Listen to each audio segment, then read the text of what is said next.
The emergency room doors exploded open at 11:47 p.m., and the men who came through them weren't paramedics. They wore no uniforms, carried weapons under their jackets, and moved like people who had spent years making sure nobody noticed them until it was too late. Between them, half carried and half dragged, was a man soaked in so much blood that the floor turned dark wherever they stepped. 3 gunshot wounds. Maybe 4. His lips were moving, but no sound came out. Every physician in the ER turned toward the commotion. And then something extraordinary happened. The armed men walked past every single one of them and stopped directly in front of a 63-year-old nurse who was quietly packing a cardboard box at the end of the hallway. A nurse who, as of 40 minutes ago, no longer worked there. Before you go any further, if you've never been to this channel before, hit that subscribe button right now and turn on notifications, because we release new stories every week, and you do not want to miss what's coming next. Tap the like button if you're already hooked, and drop a comment telling me what city and country you're watching from. I genuinely want to see how far this story has traveled. Now, let's go. Her name was Margaret Voss, and she had worked at Callaway Regional Medical Center in Harwick, Oregon, for 19 years without once calling in sick. That meant something to her, not as a point of pride to wave around, but as a private accounting of who she was. She had shown up after her sister's funeral. She had shown up with a fractured wrist she hadn't reported because the ER was short-staffed. She had shown up through 2 bad winters and 1 catastrophic ice storm that knocked out power to half the city and sent the hospital running on backup generators for 11 days. 19 years. Not one absence. So when the termination letter arrived on her desk at 10:52 that Tuesday night, slid under the door of the supply room where she'd been doing inventory, her first reaction wasn't anger. It wasn't even surprise, exactly. It was something quieter and more disappointing. The recognition that she had been right about what was coming, and that being right offered absolutely no comfort. The letter was signed by Director Roland Price, Callaway Regional's Chief Operating Officer. The language was careful, the kind that corporate attorneys draft specifically to avoid giving anyone grounds for a lawsuit. Restructuring of departmental roles. Consolidation of senior nursing staff. Position eliminated effective immediately. Accrued vacation to be paid within 30 business days. There was a phone number for HR at the bottom and a line about returning her access badge to security before leaving the building. Margaret read it twice. Then she folded it in half, tucked it into the front pocket of her scrub top, and went to find a cardboard box from the supply closet because she wasn't going to leave her things behind. She'd started collecting things worth keeping 3 weeks ago, actually. The photo of her brother taken at the coast in 2009. The coffee mug with the chipped handle that a patient's daughter had painted for her. The small reference binder she'd built over 2 decades of annotating drug interaction charts and trauma protocols in the margins. She'd started quietly moving the personal things to the bottom of her locker in small batches because she had understood even then that the termination was coming.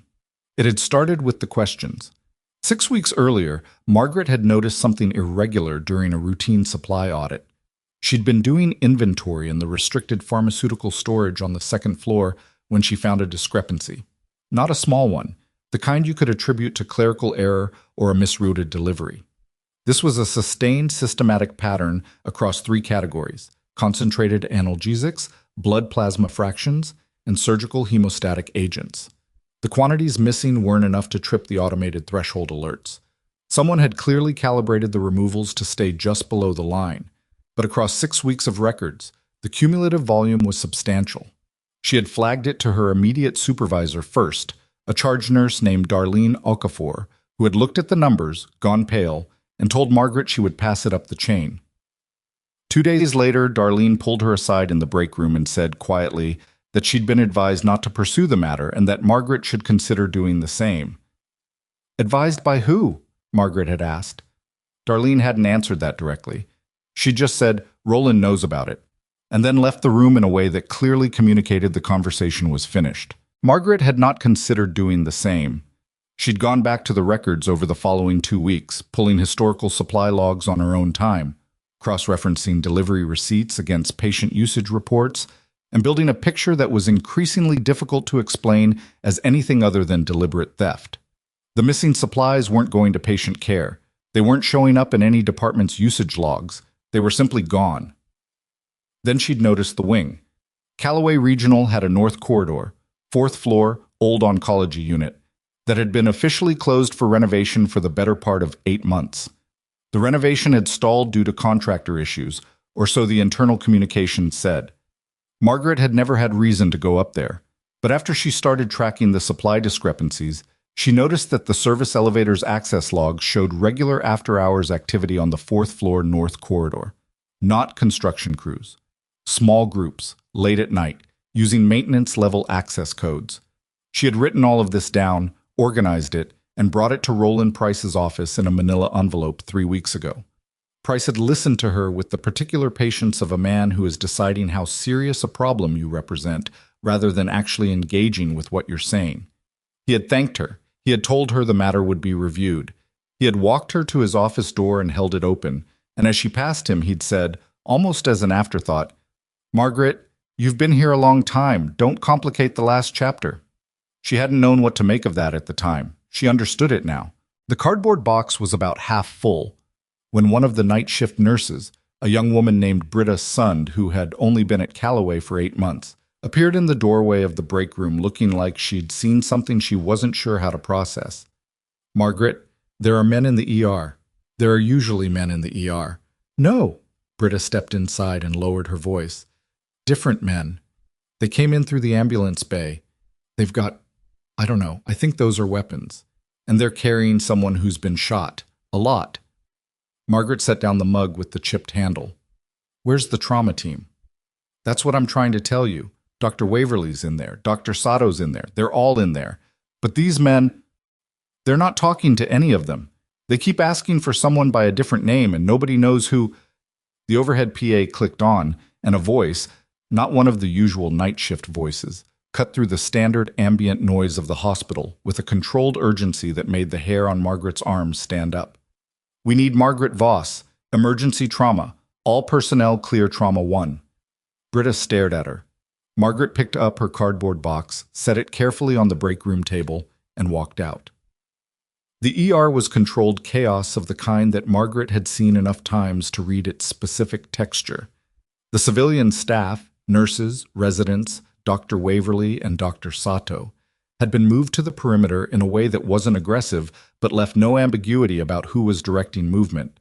The men who'd come through the ambulance bay were positioned around the trauma bay like they'd done exactly this before, which they clearly had. There were 4 of them she could see, possibly more in the corridor, and they were carrying themselves with the quiet economy of people who had made a professional commitment to never being the most agitated person in the room. The patient on the gurney was the exception. He was fighting, not consciously, but in the involuntary way of a nervous system that had taken significant damage and was registering it in full. Muscles firing wrong, back arching at intervals that didn't correspond to breathing, eyes partially open but tracking nothing. Margaret walked to the gurney and nobody stopped her. She was reaching for his wrist before she fully registered doing it, her fingers finding his pulse, fast, shallow, irregular, while her eyes ran his body for visible injury. 3 entrance wounds she could see, left flank, upper right chest, and one through the meaty part of the left shoulder that looked like it had deflected off the bone. The chest wound was the one that mattered. She could hear it from 2 feet away, a wet, sucking sound with each breath that told her the lung on that side was compromised. "Tension pneumothorax building," she said, not particularly to anyone. "Someone needs to needle decompress that chest right now, or we're going to lose him in about 4 minutes." "We know," said a voice behind her. "We've been stabilizing transport. We need you running this." She turned. The man was roughly her age, maybe a few years younger, built like someone who had spent decades maintaining a level of physical conditioning that had simply become structural rather than effortful. Close-cropped gray hair, a jaw that looked like it had been fractured at some point and set slightly wrong, eyes that were doing the same thing to her that she'd been doing to the patient. Rapid assessment, categorization, decision. "Who are you?" she asked. "Commander Arlo Dent? I'll explain the rest after you keep him alive." "I don't work here anymore as of about 20 minutes ago." Dent looked at her for exactly 1 second. "I know. Do it anyway." Roland Price appeared at the edge of the trauma bay at that moment, moving with the specific energy of an administrator who has concluded that something is happening that represents a direct threat to his control of a situation. He was a tall man, early 50s, with the careful grooming of someone who considered his appearance a professional asset. He had a security guard with him, the overnight supervisor, a man named Keith, who Margaret had always found decent enough in a limited kind of way. "What is going on in my emergency department?" Price said. It wasn't quite a shout, but it carried.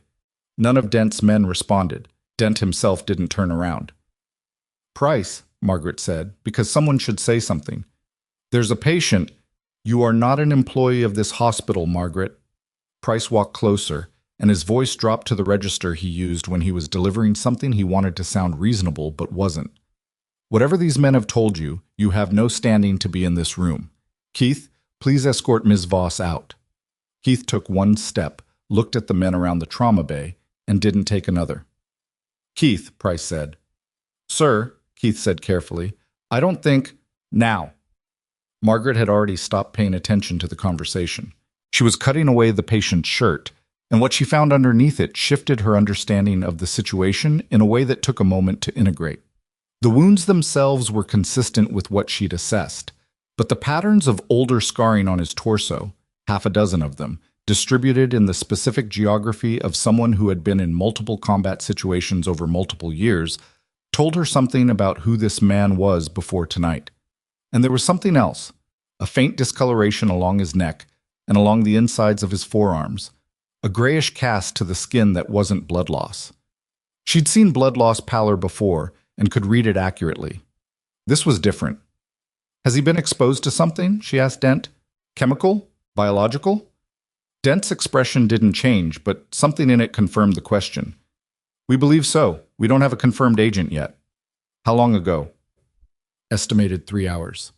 She looked at the patient's eyes again, the partial opening, the absence of tracking, and then at his hands, where the fine muscles were doing something involuntary and rhythmic, a pattern she recognized from a context she hadn't revisited in a long time. "His peripheral nervous system is involved," she said. "This isn't just traumatic shock. Something is affecting motor neuron signaling." She said it matter-of-factly, and when she looked up, Dent was watching her with an expression that was not surprise. He'd known she would see it. That told her something. Price had not left. He was still at the edge of the bay, and now he was on his phone, speaking in a low, urgent voice that Margaret wasn't close enough to parse. She noticed one of Dent's men quietly position himself closer to Price without being obvious about it, which suggested that Price's phone call was something they were monitoring. "I need a chest tube tray and I need it now," Margaret said to the room. "And I need whoever here has the most recent trauma certification to be my second hands, because I am going to need both of mine for the chest." Britta Sund appeared from somewhere behind the perimeter, already moving toward the supply cabinet. Dr. Sato, a compact, serious woman in her late 30s who had always struck Margaret as someone who checked her ego at the door when it mattered, stepped forward from where she'd been standing. "I'm current," Sato said. "Tell me what you need." "Glove up. When I open that chest, you're going to be maintaining airway and watching his systemic pressure. If his pressure drops below 80, you tell me immediately." Sato was already moving. The next 14 minutes were the kind that compacted time, the way genuine emergencies did, collapsing into a sequence of specific actions where everything outside the immediate task went flat and peripheral. Margaret worked. She had done this before, in conditions considerably worse than a well-equipped trauma bay, and her hands remembered what her mind sometimes needed a moment to locate. The chest tube went in clean, the sucking sound changed and then resolved. On the monitor, oxygen saturation began climbing from the mid-70s towards something survivable. The neurological symptoms were a different problem. She had been cataloging them as she worked. The progression of the involuntary muscle activity, the way it was moving in a specific proximal to distal pattern that was consistent with a particular class of agents affecting acetylcholine breakdown. She had seen this once before, and the once before was the thing she didn't spend much time letting herself think about, because it was attached to a period of her life that she had deliberately and systematically deconstructed. "I need atropine," she said, "and I need to know if your team carries pralidoxime." Dent crossed the room in 3 steps. "You know what this is?" It wasn't a question. "I have a working hypothesis." She kept her hands moving. "If I'm right, he's got a narrow treatment window. The nerve conduction pathways start taking permanent damage after about 6 hours of exposure. We're already at 3. Maybe more." "What do you need?" Atropine's in the crash cart. Pralidoxim. PM. It's not standard ER stock here, but if your team is operating in environments where this kind of exposure is possible, you should have it somewhere. Dent turned and said something short and specific to one of his men, who left the trauma bay at a speed that wasn't quite running but covered the distance quickly. Margaret focused on the patient. She wasn't thinking about the termination letter in her pocket. She wasn't thinking about 19 years or the cardboard box on the break room table or the photo of her brother at the coast. She was thinking about conductance and acetylcholinesterase inhibition and the specific medication concentrations that could interrupt a cascade that, left alone, would shut this man's nervous system down as methodically and completely as turning off switches in a building. She was thinking about whether she remembered correctly, and she did. The pralidoxime arrived in a field kit that one of Dent's men brought in from somewhere outside. It was military-grade packaging. She recognized it, though she hadn't seen it in a long time. She administered it with the atropine in the sequencing she remembered, watching the monitor, watching the patient's face for the small indicators that would tell her whether the cascade was being interrupted. The involuntary muscle activity slowed. Not stopped. Not yet. But slowed, which was the first thing she'd needed to see. Roland Price was still in the room. She became aware of him again when his voice rose above the ambient noise, no longer controlled, no longer careful. "I don't care who you are," he was saying to Dent. "This is my hospital, and this woman does not have authorization to practice medicine." "She's a nurse," Dent said. "She's a terminated employee. She's the most qualified person in this building for what's happening to that patient right now." Dent's voice didn't rise. It didn't need to. "And you need to step back and stay there. I will have you removed. Mr. Price?" Dent turned to look at him fully for the first time, and whatever was in that look stopped Price mid-sentence. "There are things happening tonight that you don't want me to look into carefully. I'd suggest you think about that before you take up any more of my attention." The room went quiet enough that Margaret could hear the monitor's steady pulse and the sound of Price's controlled breathing, and then Price said nothing else. He stayed where he was. He'd heard something in what Dent said that reached him somewhere important, and the effect of it was immediately visible. Margaret did not allow herself to look up from the patient. She was aware of what Dent had said. She was aware that it suggested he already knew something about what she had put in that manila envelope 3 weeks ago, or perhaps something considerably more specific than what she had known when she wrote it. She set that aside.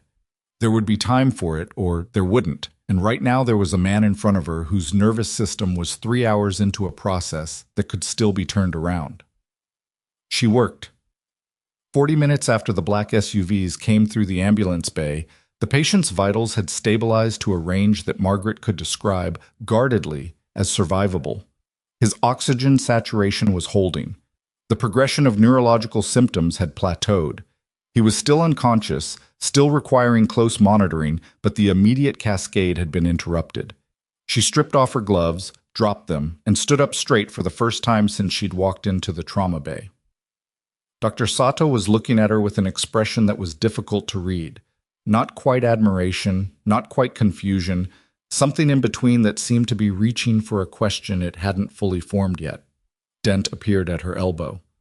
"That was the right call on the oxime therapy. The military toxicology unit we've been in contact with confirmed the agent 20 minutes ago. You had it." "I got lucky with the presentation," Margaret said, which was partly true. "No," Dent said, "you didn't." He paused. "We need to talk about why you recognized it." Margaret looked at him. 19 years she had spent not having this conversation. 19 years in a regional hospital in Oregon, doing the work she'd always done, not asking for recognition she'd never particularly wanted, not telling anyone the things about herself that would have changed the way they looked at her. She had made that choice deliberately, and she had not regretted it, and she had kept making it every day the same way she kept showing up. "That conversation can wait," she said. "It might need to happen sooner than you think." Dent's voice had shifted, still controlled, but carrying something underneath the control that she couldn't immediately classify. "We've been looking for you for a long time, Margaret." She started to respond, but across the room one of his men said something sharp and short, and Dent's attention snapped to him with the precision of a man whose situational awareness had multiple simultaneous channels running. What she heard next stopped everything. The man by the door had a radio to his ear, and the words he spoke were quiet, but the trauma bay was quiet enough now that they carried. "Commander, we've got a problem. North corridor, 4th floor." A pause. "They're not empty up there. We've got people." Margaret looked at Dent. Dent looked at Roland Price. And Price, for the first time all night, looked genuinely afraid. Price didn't say anything for 3 full seconds, and in those 3 seconds, Margaret watched his face do something she had never seen it do in all the years she had worked under him. It collapsed inward, like a structure losing its load-bearing support, before the professional composure slammed back into place over the top of it with visible effort. Dent was already moving. He crossed the trauma bay in 6 strides, got close enough to Price that the distance between them became a form of pressure, and said quietly, "What's on the 4th floor?" Not a question. The syntax mattered. Price's jaw tightened. "Renovation storage, equipment, nothing that concerns—" "Stop!" Dent's voice was flat. "My man just told me there are people up there. Living people, from the sound of it. You want to keep telling me it's storage? I want my attorney. You're not under arrest. Yet." Dent stepped back 1/2 step, which somehow made it worse. "That designation is entirely dependent on what the next 10 minutes look like. So I'm going to ask you one more time, and I want you to think carefully before you answer. What is on the 4th floor?" Price looked at Margaret. She wasn't sure why. Reflex maybe, or some old instinct to appeal to the person in the room who had the least power and was therefore the least threat. She looked back at him without expression. She had nothing to offer him and no reason to offer it. "Medical observation," Price finally said. "Extended care cases. Off the books." The room was very quiet. "Off the books," Dent repeated. "It's complicated. I'm going to need you to come with me." Dent nodded to 2 of his men, who positioned themselves on either side of Price in a way that was not quite an escort and not quite a detention, but communicated that his movement was no longer entirely his own decision. Then Dent looked back at Margaret. "Stay with the patient. Don't let him out of your sight." "I'm not cleared to—" "I'm clearing you." He said it without hesitation, as if the authority to do so was something he carried and had already decided to spend. "Whatever that termination letter says, it doesn't apply tonight. Stay with him."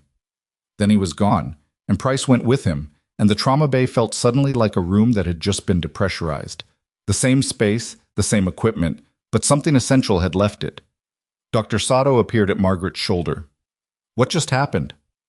"I'm not entirely sure," Margaret said, which was honest. "Who are those men?"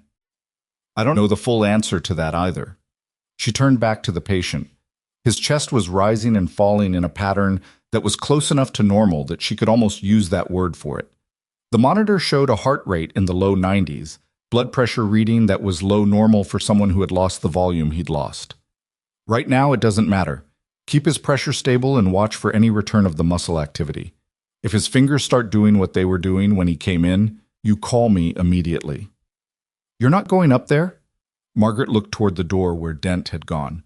She thought about the 4th floor. She thought about the service elevator access logs and the maintenance codes and the late-night movement patterns she had documented in the manila envelope she'd left on Price's desk 3 weeks ago. "Not yet," she said. She stayed with the patient. His name, she would learn later, was irrelevant to the immediate situation. Dent's people referred to him by a number, a designator. In the clipped radio traffic she could partially hear from the bay. What mattered was that he was alive and needed to stay that way, and that the specific combination of injuries and toxic exposure he was carrying represented a case complexity that the Callaway Regional ER had almost certainly never encountered, and was not equipped to handle without her. She was aware of that. She was also aware that the awareness itself was the thing she had spent 19 years trying to set down, and that tonight it had simply picked itself back up without asking her permission. Britta Sund brought her coffee at some point, weak hospital pot coffee in a paper cup, the kind that tasted like it had been sitting since the previous shift. And Margaret drank it while watching the monitor, and didn't say anything, and Britta didn't push for conversation, which Margaret appreciated more than she would have known how to express.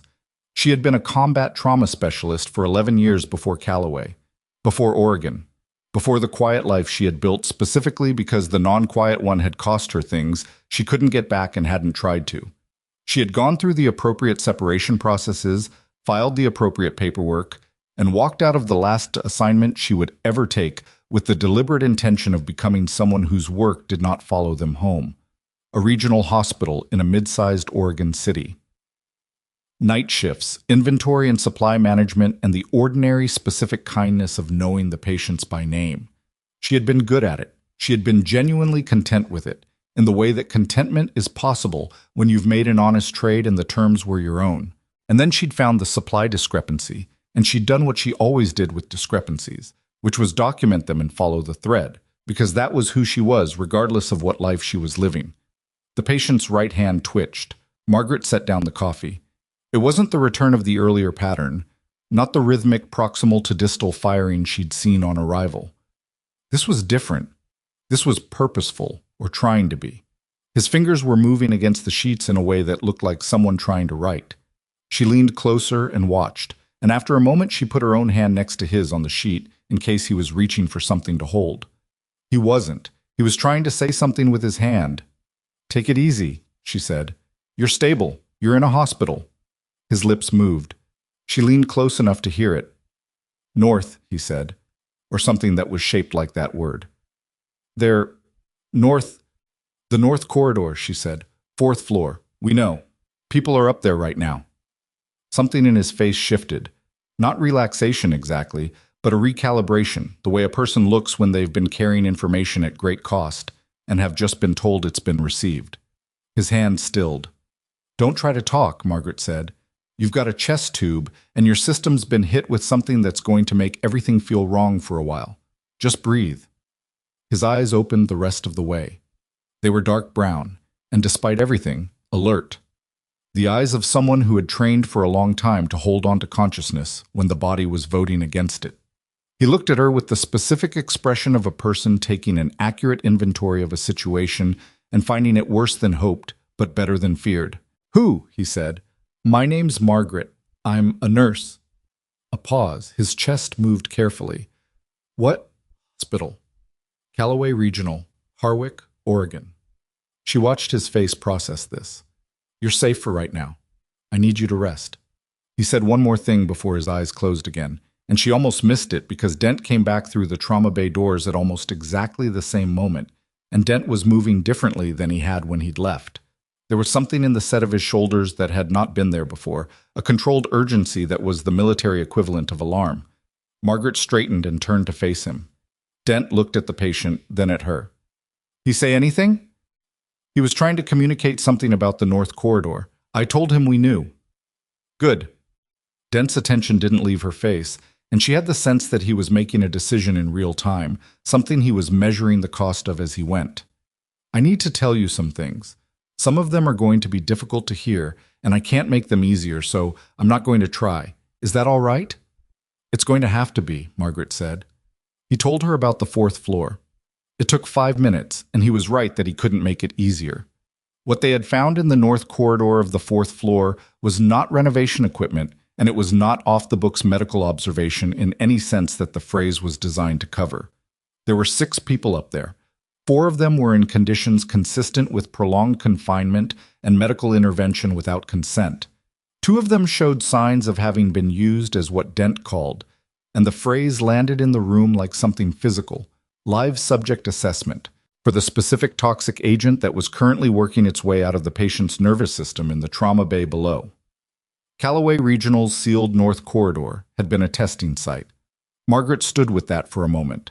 She thought about Price's words 3 weeks ago, "Don't complicate the last chapter," and about the supply discrepancies and the blood plasma fractions and the hemostatic agents that had been moving in quantities too carefully calibrated to trip the alert systems. She thought about the maintenance access codes being used after hours. She had known it was bad. She had not known it was this. "Where's Price?" she asked. "Secured. He's not going anywhere." Dent's voice was even. "Federal agencies have been notified. There are people moving on this at multiple levels right now. But there's a timeline problem." "Tell me." "The man you kept alive tonight." Dent stopped, recalibrated, started again. "He was carrying intelligence. That's why he was extracted in the condition he was. We needed him alive specifically because he has information about a secondary operation that's on a clock, something that was supposed to move before dawn." "What kind of operation?" The kind that doesn't stop because we picked up one of its delivery sites. Dent looked at the patient. He said something when you were close to him, before I came back in. What was it? Margaret thought about it. She had almost missed it, with the noise of the doors. But she had caught it. She had set it aside in the part of her mind that held things for later processing, which was a habit so old she did it automatically. He said Berenson, she told Dent. I thought he might be asking for a person. Dent went very still.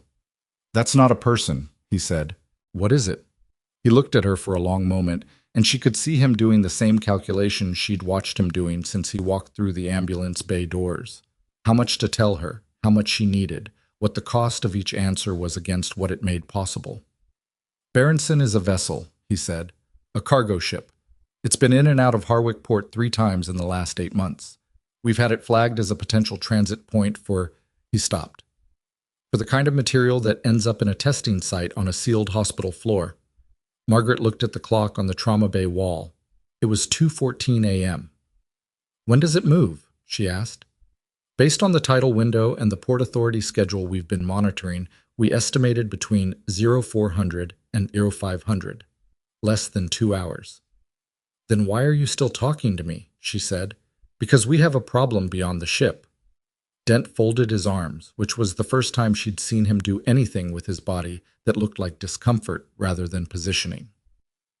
The intelligence our operative was carrying was segmented, compartmentalized, the way you do it when you're moving something through multiple hands, and you don't want any single person to have the complete picture. He had one piece. There's another piece that was supposed to be passed to a contact inside this hospital before the operative was hit. Margaret heard what he was not quite saying. You think the contact is still here, she said. I think the contact might have been here a long time, Dent said. Long enough to have access to pharmaceutical storage on the second floor and an institutional reason to know which supplies could be moved without tripping the automated thresholds. The room did something strange for a moment. Not literally, but in the way that very specific, very cold realizations do when they arrive. Margaret stood in the center of it. You're not talking about Price, she said. Price is a facilitator. He provided infrastructure. He was paid. Dent's eyes were steady on her. The person who designed the supply protocol, who knew exactly how to calibrate the removals to stay below alert thresholds, that person has a different set of skills, a specific kind of training, pharmaceutical and clinical. You're talking about a nurse, Margaret said. I'm talking about someone with your specific background, yes. He didn't look away. Which is why the operative's handler sent him here specifically, and why I need to know, before the next hour gets any more complicated, whether you know who that person might be. Margaret thought about Darlene Okafor saying Roland knows about it, and then leaving the room too quickly. She thought about the specific phrasing of it. Not I told him, but Roland knows. As if the information had already been there, and Darlene was simply confirming that the circuit was complete. She thought about the 2 weeks she'd spent pulling supply logs on her own time, and how on 3 separate occasions she'd arrived at the storage records to find them already pulled and refiled in a way that was slightly different from how she'd left them. She thought about the fact that Darlene Okafor had a pharmacology degree from her first career before nursing that she never talked about. I might, Margaret said carefully, but if I'm wrong, I'm ending someone's career on a guess. If you're right, and you say nothing, something considerably worse than that ends before dawn. She sat with that for exactly as long as it took her to be sure she'd examined it from every angle that mattered. Darlene Okafor, she said, charge nurse, second floor. She's the one who told me to drop the supply investigation. She has the clinical background to design the removal protocol you're describing, and she had the access. But I can't give you proof. I can give you a pattern and a set of observations and a professional assessment of someone I've worked next to for 6 years. That's more than we had 30 seconds ago. Dent was already reaching for his radio. She might not be in the building tonight, Margaret said. She was on days this week. She would have gone home at 7. She's here, said one of Dent's men from the doorway, and both of them turned. The man, younger, with the kind of focus that made him look older, held up a tablet showing a grainy internal security feed. She came back in at midnight, badged in through the North Service entrance. She's been in the building for the last 2 hours. The silence that followed was the kind that arrives when multiple things click into alignment simultaneously, and the click is loud enough to feel in your chest. She came back after her shift, Margaret said slowly. The same night the operative arrived. The same night Price used the termination letter to try to remove me from the building. She looked at Dent. She knew he was coming. Someone told her there was going to be a problem, and she came back to manage the secondary piece. Or to destroy it, Dent said. Where is she? The man with the tablet swiped to a different feed. Last camera hit was on the 3rd floor 14 minutes ago. She was moving toward the stairwell. Which stairwell? Dent asked. North. The 4th floor. The same corridor where 6 people had been found in conditions that Margaret was going to spend time not thinking about until she had space to do it properly. Darlene was moving toward the one location in this building that, if its full operational picture had not yet been fully secured, might still contain things that someone with something to hide would want to reach before the people looking for her did. Dent turned to Margaret with the look of a man who has already made a decision and is informing her of it rather than asking. I need you to stay with the patient, he said. His vitals are going to need monitoring through the next hour, and I cannot have him unattended. Understood. He was already moving, and his men moved with him in the coordinated, unhurried way of people whose urgency is entirely internal. And then the trauma bay was quiet again, which was its own kind of loud. Margaret turned back to the monitor. The patient's heart rate had dropped to the high 70s, which was the best number she'd seen on him since arrival. She pulled a stool close and sat down, which she realized was the first time she'd been off her feet since she'd walked out of the break room with her cardboard box 2 hours ago. Dr. Sato appeared from the far side of the bay, where she'd been managing a secondary patient, a cardiac presentation that had come in through the regular ER entrance and was considerably more routine. She looked at Margaret with the expression Margaret was becoming used to seeing on people's faces tonight, the one that was trying to reconcile the woman they thought they knew with the one currently sitting in the middle of this. The charge nurse, Sato said. Okafor, she was your supervisor. She was. Margaret wasn't sure which tense was correct anymore. For about 4 of the years I've been here. Did you know? No? And then, because it was more accurate. I knew something was wrong with the supply numbers. I knew someone inside the clinical staff had to be involved because the calibration was too precise to be Price, but I didn't put a name to it until about 3 minutes ago. She paused. I should have. Maybe. You reported it, Sato said. You went to Price with everything you'd found. I went to Price, who was running the infrastructure for whatever this is. So that was useful to nobody. You didn't know that? No. Margaret looked at the monitor. I didn't. There was a sound from above them.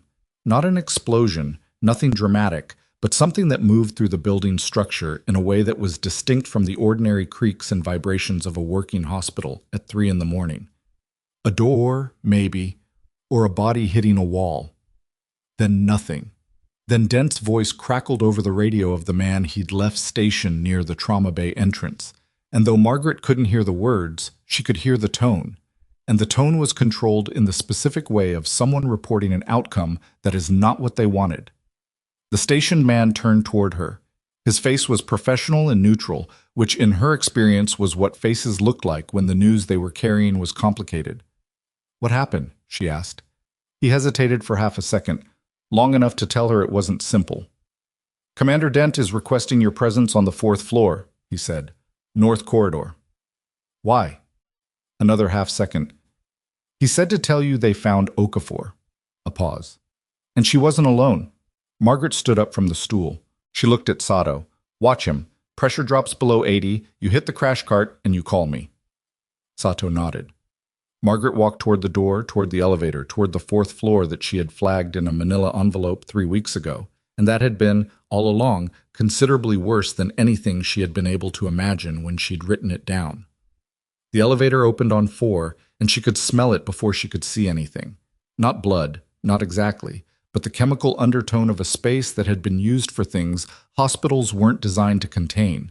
The corridor was lit by portable work lights that Dent's people had set up, the kind that cast a flat, absolute illumination over everything, and what they illuminated was a hallway that had been cleared and documented and marked with numbered evidence markers in an operation that was thorough and fast, and made her understand clearly that whatever Dent's official designation was, the men and women he commanded had done this before.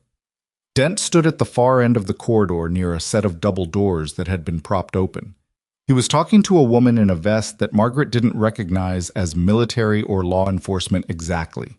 Something in between, something that suggested a different kind of institutional authority. When Dent saw Margaret coming, he said something short to the vested woman and walked toward her. "Okafor?" Margaret asked. "Detained. She's unharmed." His jaw was set. She wasn't up here to retrieve intelligence. She was up here to administer something to one of the subjects, one of the people we found in the confinement rooms. The words took a moment to fully arrange themselves. She was going to... Margaret stopped, started again. "Which one?" "The one who's been here the longest, based on initial assessment. A man, approximately mid-40s. He's in the worst condition of the 6. Dent's voice was level, but underneath it was something she was learning to recognize. The sound of a person who has maintained discipline across a career of encountering things that warranted considerably more than discipline. She had a syringe. Potassium chloride. If we'd been 10 minutes later. She was going to eliminate the evidence, Margaret said. She was going to eliminate a witness. He looked at her. The man recognized her. She's been up here before. He told my people her name before she got within 10 feet of him. Margaret stood in the corridor and thought about 6 years of working beside Darlene Okafor. The particular competence of her. The way she ran a floor. Efficiently, with a kind of brisk authority that Margaret had respected. The pharmacology background she never discussed. The evening she'd said Roland knows and left the break room, and how at the time Margaret had read it as fear, as someone protecting themselves by not knowing too much. She had misread it entirely. The man she was going to harm, Margaret said. What does he need right now? Dent looked at her for a moment, and she thought he might redirect her. Send her back to the patient downstairs. Keep her out of the worst of what was on this floor. Instead, he stepped aside and pointed down the corridor. Room 4, he said. He's critical. The medic we have with him knows trauma, but not clinical toxicology. He's got presentation signs that look like the same exposure class as the operative downstairs. Margaret was already walking. She passed rooms 1 through 3 without looking in, not because she didn't want to, but because she had learned something in 11 years of combat medicine and 19 years of civilian nursing, which was that you had to be surgical about where your attention went when there was more need than capacity, and room 4 was where capacity was currently most urgently required. The man in room 4 looked like he had been strong once, in the recent past, and whatever had been done to him in this room had been systematic and long. He was conscious, which she hadn't expected. He was looking at the ceiling with the expression of someone who has been waiting for something terrible to happen for so long that the arrival of people who were not terrible had not yet resolved into a category he could trust. The medic, a young woman, competent, clearly rattled by the context she was working in, gave Margaret a rapid handoff that was accurate and professionally delivered despite the circumstances. Muscle fasciculations, intermittent, respiratory rate elevated. No IV access yet because the peripheral veins were compromised from whatever had been administered over time. I'm a nurse, Margaret told the man on the floor. You're safe. We're getting you out of here. He turned his eyes from the ceiling to her face, and what she saw in them was not gratitude or relief. Those came later, if they came at all. What she saw was the particular evaluation of a person who has learned that saying anything to anyone might cost them something, and who is deciding, in this moment, whether the cost is worth it. She was going to come back, he said. His voice was wrecked, but the words were clear. I knew she was. She's not going to, Margaret said. She's not going anywhere. There's more, he said. It's not just here. She told one of the others, the man who brings the supplies. She told him what to do if they lost this location. There's a transfer point, something that was supposed to move before... He stopped. His breathing stuttered. Easy, Margaret said. Take your time. Before 5, he said. It moves before 5 o'clock. She said if anything went wrong here, the Berenson doesn't wait. It goes on the original schedule. Margaret heard the name and felt something in her chest go tight and immediate.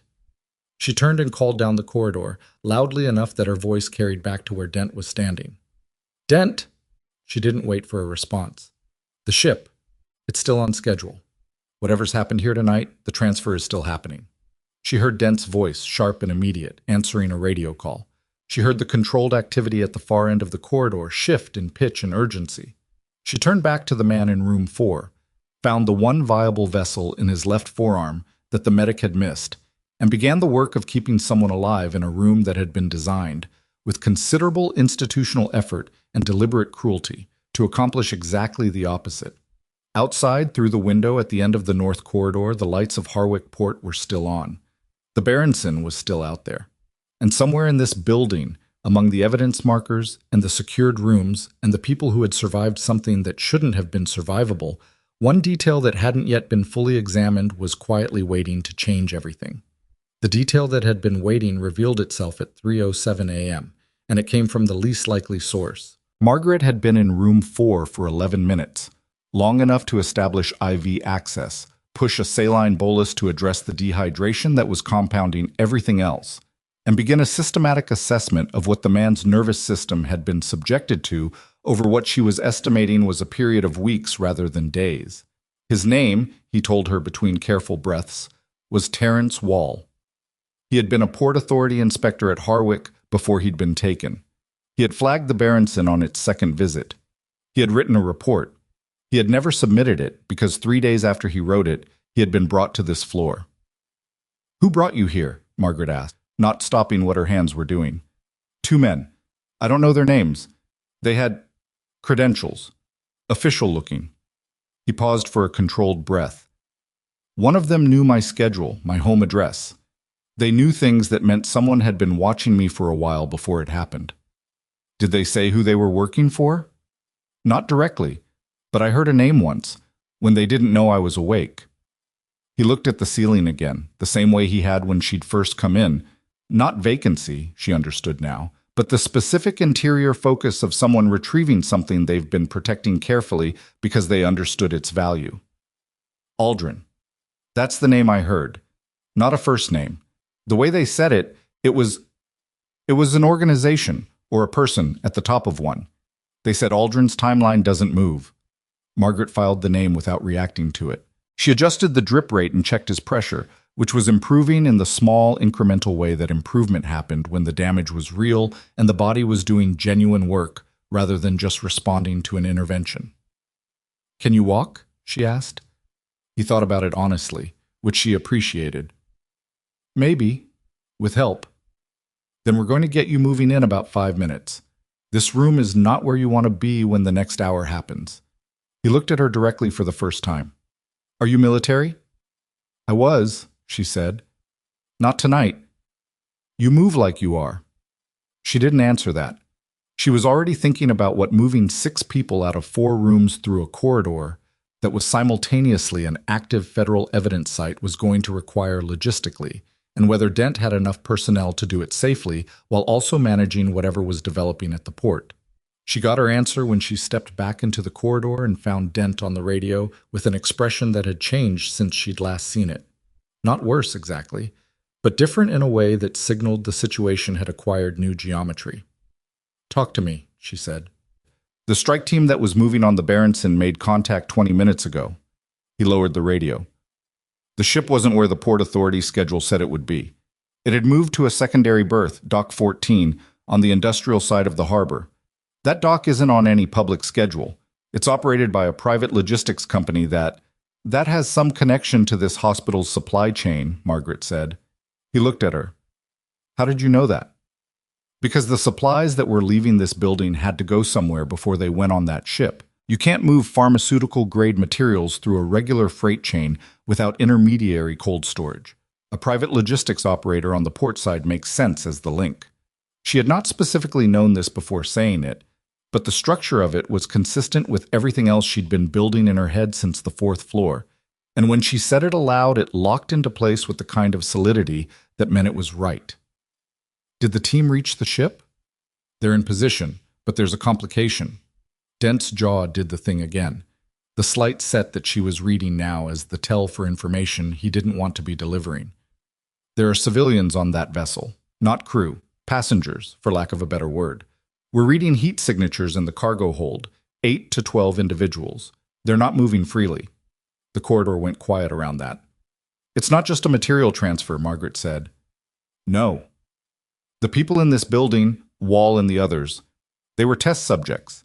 If the operation is relocating, they weren't planning to leave witnesses behind, Dent said, either here or on that ship. She understood the full shape of it then. The 4 rooms on the 4th floor, the 6 people in conditions consistent with long-term non-consensual medical intervention, Darlene Okafor moving through the building at midnight with a syringe. It hadn't been a cleanup operation triggered by the operative's arrival. The cleanup had already been scheduled. The operative's arrival had simply accelerated the timeline by a few hours. Aldrin, she said. Dent's eyes sharpened. Where did you get that name? Wall, room 4.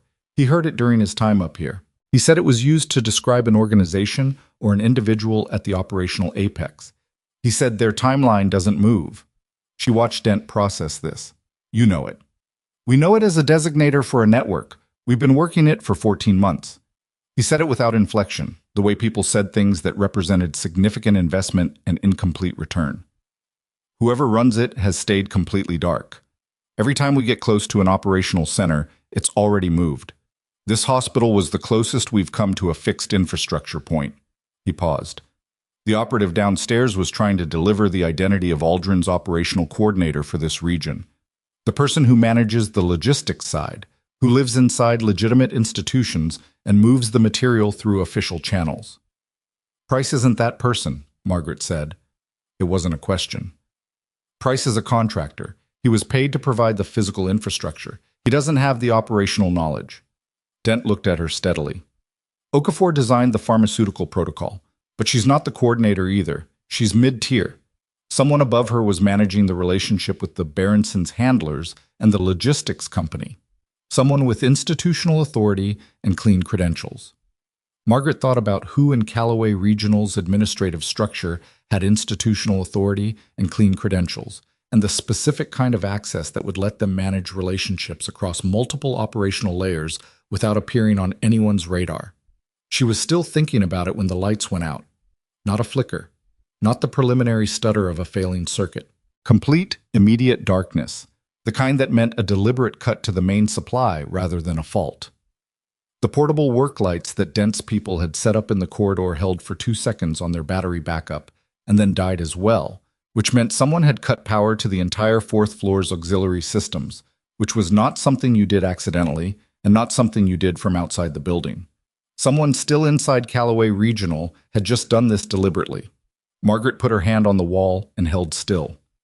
In 11 years of combat medicine, she had learned that the first 4 seconds of unexpected darkness were the most dangerous, because they were when people moved without thinking. She didn't move. Dent's voice came from her left, controlled and immediate. Torches. Now. And then into the radio. We have a deliberate power cut, 4th floor. I need eyes on the building's electrical systems, and I need them in the next 60 seconds. Find me who's in the building that has access to auxiliary override. Flashlights came on in a staggered sequence. Dent's people were carrying them, as she should have expected. The corridor reassembled itself in moving circles of white light, harsh and directional, throwing the evidence markers into sharp relief. Someone's still operating in this building, Margaret said. Yes. They cut the lights to move, either to retrieve something or to get out. She looked toward the stairwell, or both. One of Dent's men came rapidly down the corridor from the direction of the elevator bank. Commander, the main electrical panel for the building's secondary systems is in the basement, maintenance level. Access log shows a badge was used 8 minutes ago. It's registered to Dr. Conrad Vale. He's listed as Callaway's Chief of Clinical Operations. Margaret knew the name. Everyone at Callaway knew Vale. He'd been in the role for 3 years, quiet, administrative, the kind of presence that occupied meetings without dominating them. She had spoken to him perhaps a dozen times in 6 years, always briefly, always in the context of operational logistics. Budget approvals, equipment procurement, the kind of intersections between clinical and administrative functions that required a signature and a 3-minute conversation. The kind of person who would have approved the supply contracts, who would have had oversight of the vendor relationships, who would have had the institutional authority to manage what moved in and out of the building through official channels, with plausible separation from the clinical protocols running on the 4th floor. He's been here the whole time, she said. He was never on anyone's list because he looks like furniture. We need him before he's out of the building. Dent was already on the radio. All exits. Now. Nobody leaves. Then, to Margaret directly, the patients on this floor, can they be moved in the next 10 minutes? Some of them. Wall can walk with assistance. 2 of the others, I'm not sure yet. I need to do a rapid assessment. Do it fast. I don't want anyone on this floor when we don't have full visibility on who's still in the building. She moved. She went room to room with one of the flashlights that a young operative, with a surname she never caught, pressed into her hand without being asked. And she did the kind of rapid triage that she had learned in conditions where the alternative to fast was fatal. 2 patients were ambulatory with support. One was not ambulatory, but was stable enough to move on the gurney that Dent's people had brought up from the 2nd floor. 2 were in conditions that required more than the gurney and more than what the 4th floor currently had available. One of them, a woman, possibly late 30s, who had been in this room longer than Wall based on the state of her peripheral vasculature, was in full respiratory distress when Margaret reached her. The cut power had also cut the supplemental oxygen feed that someone, at some point, had attached to her. Not a portable tank, a wall line, and the wall line was dead. I need oxygen. Portable cylinder. Somebody find me one right now. The medic who'd been in Wall's room appeared from the corridor. There's a crash cart on the 3rd floor with a portable O2 setup. I saw it when we came through. Get it. Run. She ran. Margaret positioned herself at the woman's head and manually managed her airway while she waited, which was the kind of task that looked simple and wasn't. In the dark, with limited equipment, with a patient whose muscle tone was compromised from whatever she'd been given over however many weeks. She talked to the woman while she worked, not because it was going to be medically decisive, but because the woman's eyes were open and she was aware enough to be afraid, and fear compounds respiratory distress in ways that are physiologically measurable and clinically relevant. Stay with me, Margaret said. I've got you. In through your nose, slow. Don't try to take a big breath. Small and slow. The woman's eyes found hers in the flashlight's secondary glow. How long have you been here? Margaret asked, mostly to give her something to track. 2 fingers. She held up 2 fingers. 2 weeks? A slight shake of the head. 2 months. The woman closed her eyes briefly, which was the answer. The medic came back with the portable cylinder in under 3 minutes, which was fast enough that Margaret registered it as an indicator of character. She got the mask on and the flow established and watched the woman's chest begin to find a better rhythm. And then she stood up and looked at the door and thought about Conrad Vale in the basement of the building, 8 minutes ahead of whatever was currently moving toward him. Dent appeared in the doorway. We have a problem. She almost said another one, but she didn't. Tell me. Vale isn't in the basement anymore. He used the maintenance access to get to a sublevel connection. There's a utility tunnel that runs under the building to the parking structure 2 blocks east. We didn't know about it. It's not on the standard building plans. Of course it's not, Margaret said. He's got a vehicle. We're tracking him on city cameras, but we're going to lose him if he reaches the connector to the highway in the next... Dent checked the time on his watch. 6 minutes. Then go. I've got 2 people staying with the patients on this floor. I need to know they're being managed. I'm staying, Margaret said. Go. He went.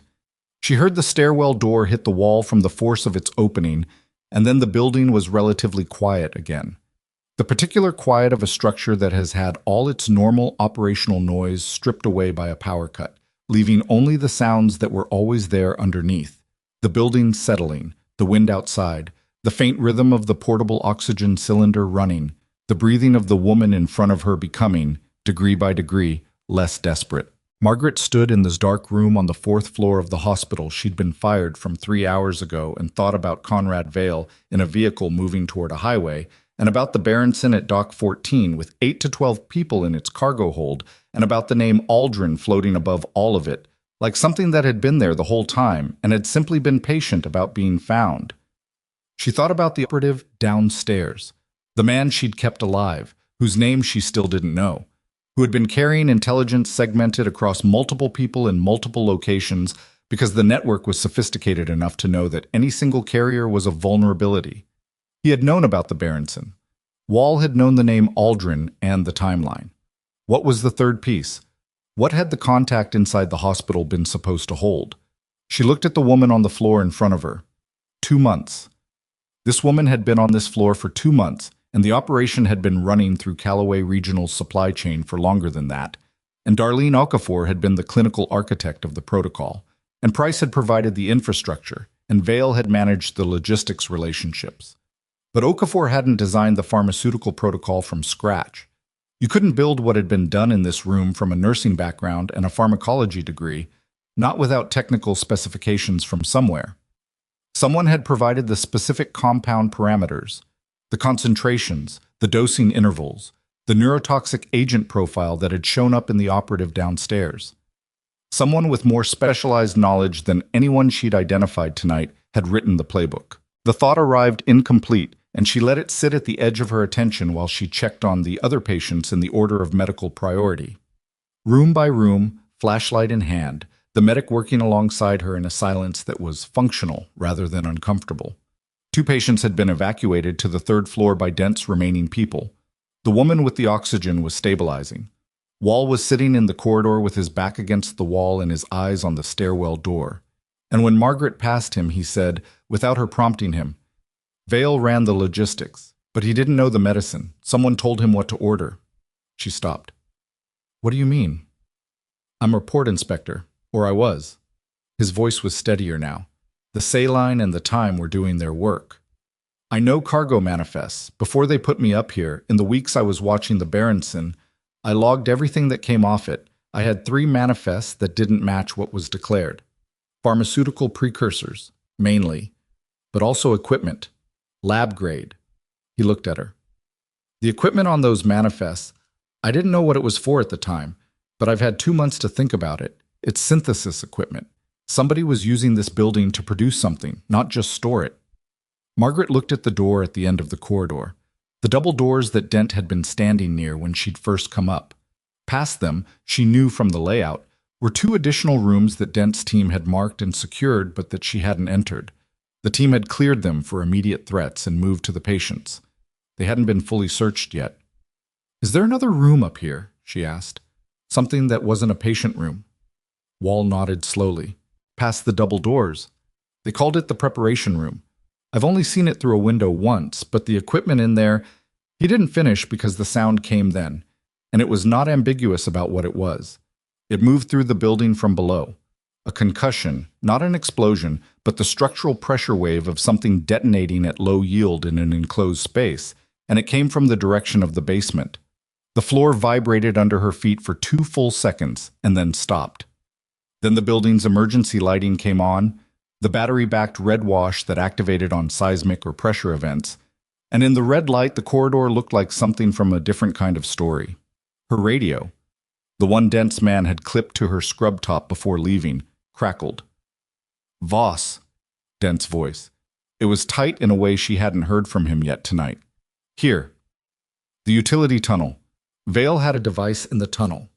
He detonated it remotely when our people were 20 meters behind him. A pause that lasted long enough to tell her something. 2 of my people are down. I need status on your position. 4th floor is stable. Patients are stable. She was already moving toward the stairwell, because the red emergency lighting meant the elevator was offline. What's your situation? My 2 people are going to be okay. Blast injuries, non-critical, but they're out. Another pause. Vale got to his vehicle. We've lost him on camera. He used a route that doesn't have coverage. And the Berenson? The radio was quiet for 3 seconds. Strike team is at Dock 14. They've made entry. His voice did something she couldn't quite categorize. Margaret, the cargo hold. Tell me. It's not what we expected to find. She could hear background noise on his end, radio traffic, voices, the ambient sound of an active tactical environment. There are people, but some of them are in medical distress, not transport distress. Pre-existing. The kind of presentation your patients upstairs have. She processed that. They were being moved to a secondary site. Yes, but some of them aren't stable enough for transport. The crew of the Berenson abandoned ship when the team made entry. We have the people in the hold and no medical personnel except 2 team medics who are not equipped for this level of acuity. A pause. I need to know how fast you can get to Dock 14. She was at the stairwell door. Through it she could see the red-washed descent, 3 floors down to the main level where the trauma bay was, where a man whose name she still didn't know was on a monitor being watched by Dr. Sato, where her cardboard box was still sitting on the break room table with the photo of her brother and the mug with the chipped handle. "Who's managing the operative?" she asked. "Sato is there, she's solid. We have a military medical unit inbound. ETA 40 minutes. Then the operative can hold 40 minutes with Sato watching." She pushed through the stairwell door. "I need a vehicle, and I need to leave now." "There's one outside the ambulance bay. Keys are with the driver. Tell him I authorized it." She was already moving down the stairs, faster than was strictly sensible in emergency lighting, one hand on the rail and the other holding the flashlight she'd been carrying since the power cut. And she was doing the thing she had gotten very good at over 11 years, and then spent 19 years being glad she didn't need anymore. She was cataloging, in rapid sequence, what she had and what she was going to need, and what the gap between those two things was going to cost. She had her hands and her training, and a working knowledge of neurotoxic exposure management that was current because the operative downstairs had required it to be current approximately 4 hours ago. She had whatever was in Dent's vehicle. She had the 40-minute window before military medical arrived on scene.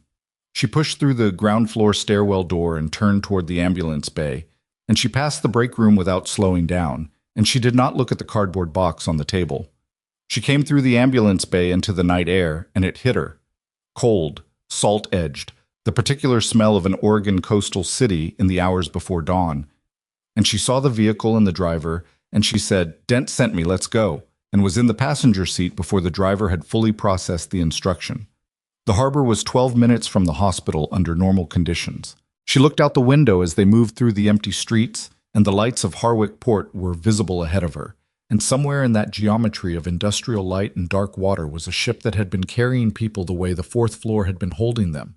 And she was going toward it because the 40-minute window was real, and the need was real, and she was still, despite everything, the most qualified person available.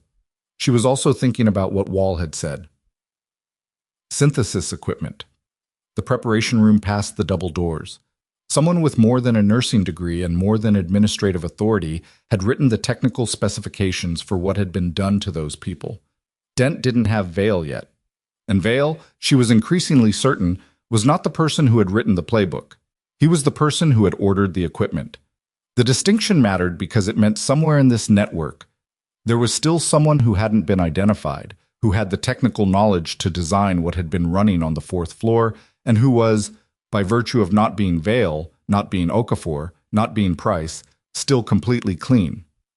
The vehicle turned onto the harbor access road, and the Berenson came into view, lit by the strike team's portable floods, its hull dark against the darker water, rope still running to the dock where no one was currently standing, because whoever had been standing there had already done what they came to do and gone.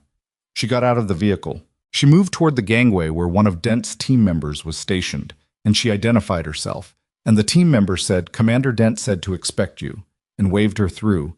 And she went up the gangway and onto the deck of a ship that smelled like salt and diesel, and, underneath both, something chemical and specific that she recognized from the 4th floor.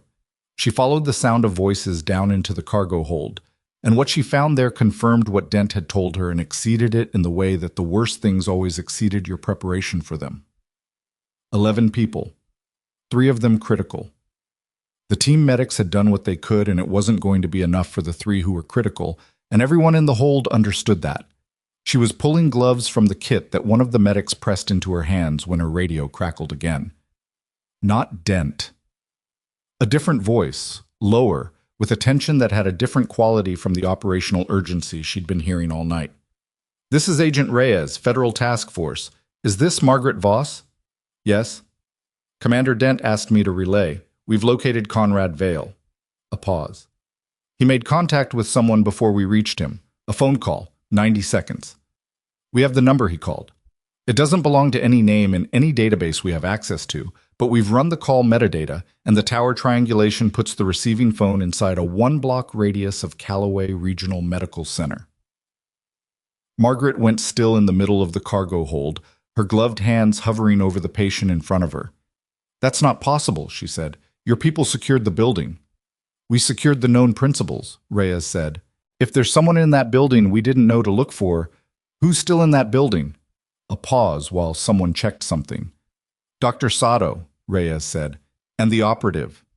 The operative, alone with Dr. Sato. The operative who was carrying intelligence about Aldrin's network. The operative who, if he regained full consciousness, could identify the operational coordinator that 11 months of federal investigation had never been able to name. Margaret's hands had stopped moving. You need to get someone to that trauma bay, she said. Right now. We're trying to reach Commander Dent. Don't try. Tell him. And get someone inside that building in the next 3 minutes. She looked at the patient in front of her, at the 2 other critical cases the medics were managing, at the hold full of people who needed everything she had.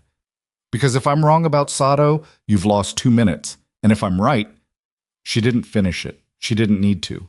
Across 12 minutes of dark Harwick streets, in a trauma bay lit by emergency red backup power, a man who knew the name of someone who had never been found was lying unconscious on a gurney. And the only other person in the room with him had just received a phone call. She worked on the 3 critical patients in the cargo hold because there was nothing else she could do from where she was standing, and because the alternative, standing still while someone else was in danger 12 minutes away, was not something her hands knew how to do. The first critical patient was a man, possibly 50, whose respiratory presentation was the most acute.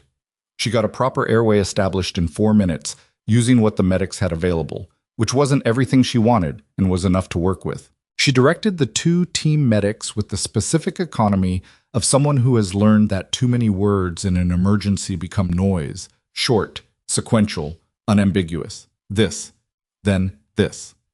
Watch that number and tell me when it moves. The radio stayed on her hip and she kept one part of her attention on it, the way you kept one eye on a door. Reyes came back on at 3:41 a.m. with a voice that had shifted from the controlled tension of the earlier call to something compressed and immediate. We have personnel at the trauma bay. Sato is... She's not in the bay. Where is she? We don't know yet. The operative is there. He's okay. Monitors are running. He's stable. But Sato is gone. Her badge last pinged a reader near the service stairwell 7 minutes ago. Which stairwell? South.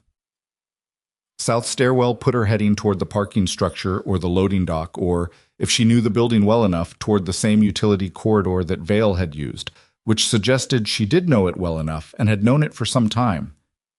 She took something, Margaret said. Not a question. A pause while Reyes relayed something to someone off radio. Then, the operative's chart. His physical chart. The nurses keep a handwritten backup when the system's unstable. It's gone. And there's a secondary medication log that Sato would have had access to. Gone too. Those documents have his intake assessment on them, including whatever he said when he was semi-conscious. She kept her hands moving on the patient in front of her while she talked. When he came in, he was trying to communicate. If Sato was in that bay and paying attention, she may have heard more than I did. What did he say to you? Berenson. That was the clear one. Before that, I'm not sure. I was pre-verbal, sounds that were shaped like words but not fully resolved. She remembered it. She had been leaning close, monitoring his airway, and there had been sounds under his breath that she had logged as distress vocalization rather than communication because she'd been focused on the chest. There was something before Berenson. It sounded like a name. I couldn't make it out. We need to find Sato, Reyes said. It had the tone of a statement that was also an admission, that they didn't have her, and that not having her was now the critical variable. How long until Dent reaches the hospital? He's en route, 12 minutes. And the military medical unit? 22 minutes out. 22 minutes. She looked at the 3 critical patients around her, at the 8 others in various states of distress, at the 2 team medics who were competent and overextended. She did the arithmetic, and it didn't resolve cleanly regardless of how she arranged the numbers. Tell Dent that Sato is the architect, she said, not the logistics coordinator, the clinical architect, the person who wrote the pharmaceutical protocol for the 4th floor. She has the toxicology background. She would have been the one who provided the compound specifications to Okafor for implementation. She kept her voice level because level was what the situation required, even though what she was saying was costing her something to say. She had trusted Sato's competence tonight. She had relied on it. She had told her to watch the operative. Price provided the infrastructure. Vale managed the logistics chain. Okafor ran the floor-level clinical operations. Sato designed the science. She's been the functional center of this the whole time. How long have you known? About 4 minutes, Margaret said. I should have had it earlier. She should have. The pharmacology was too precise for Okafor alone. She'd thought that on the 4th floor and hadn't followed the thread far enough. Sato had been in the building tonight before the operatives arrived, working a late call. Sato had stepped forward in the trauma bay without being asked, had managed the patient's vitals while Margaret worked, had been present for every piece of clinical information that passed through that room. She had been exactly where she needed to be to hear everything. And when Vale's call had triangulated to within 1 block of the hospital, the only name that fit the gap in the picture, technically sophisticated, institutionally positioned, invisible because she looked like a colleague rather than an architect, was Sato. Find her, Margaret said, and put the radio back on her hip and returned her full attention to the man whose airway she was managing because he was in front of her and alive, and her hands were the difference between those two things staying true for the next 22 minutes. The military medical unit arrived in 19, which was faster than promised, and exactly the kind of margin that mattered. They came aboard the Berenson with equipment and personnel in quantities that immediately changed the arithmetic, and the lead physician, a compact, no-ceremony major named Aldous Frome, who assessed every patient in the hold in under 6 minutes, and gave Margaret a look that communicated professional recognition without wasting time on it, took the handoff with the efficiency of someone trained for exactly this transition. The 3 criticals, Margaret said. The woman in the forward position is the most acute. She's been in prolonged exposure longer than the others. Respiratory compromise is her primary issue. The man I've been managing has a secondary cardiac rhythm issue developing, nothing I could fully address with what's here. And the third, I see it, Frome said. He was already moving. You're the nurse from Callaway? Was. Tonight, yes. Dent says you've been running this across multiple sites for the last 2 hours. Someone had to. He looked at her for 1 additional second, the way people looked at you when they were updating a file. We've got it from here. There's a vehicle waiting to take you back. She stripped her gloves. Her hands were steadier than she felt, which was a body memory thing. 11 years had trained them to function independent of the internal weather. She looked at the hold 1 more time, at the 11 people who were now in the hands of people equipped for what they needed, and then she went up the gangway and onto the dock and into the cold. Dent called her before she reached the vehicle. We have Sato, he said. She stopped walking. Where? South parking structure, 3rd level. She was in a vehicle registered to a name that doesn't correspond to any employee at Callaway. Clean ID, good enough to pass a routine check. A pause. She didn't run when our people approached. She was sitting in the vehicle with the engine off. She'd been there for about 15 minutes, waiting for something. Apparently, she had a phone in her hand, encrypted device, different from her personal phone. He paused again. She had a second syringe. For herself or for someone else?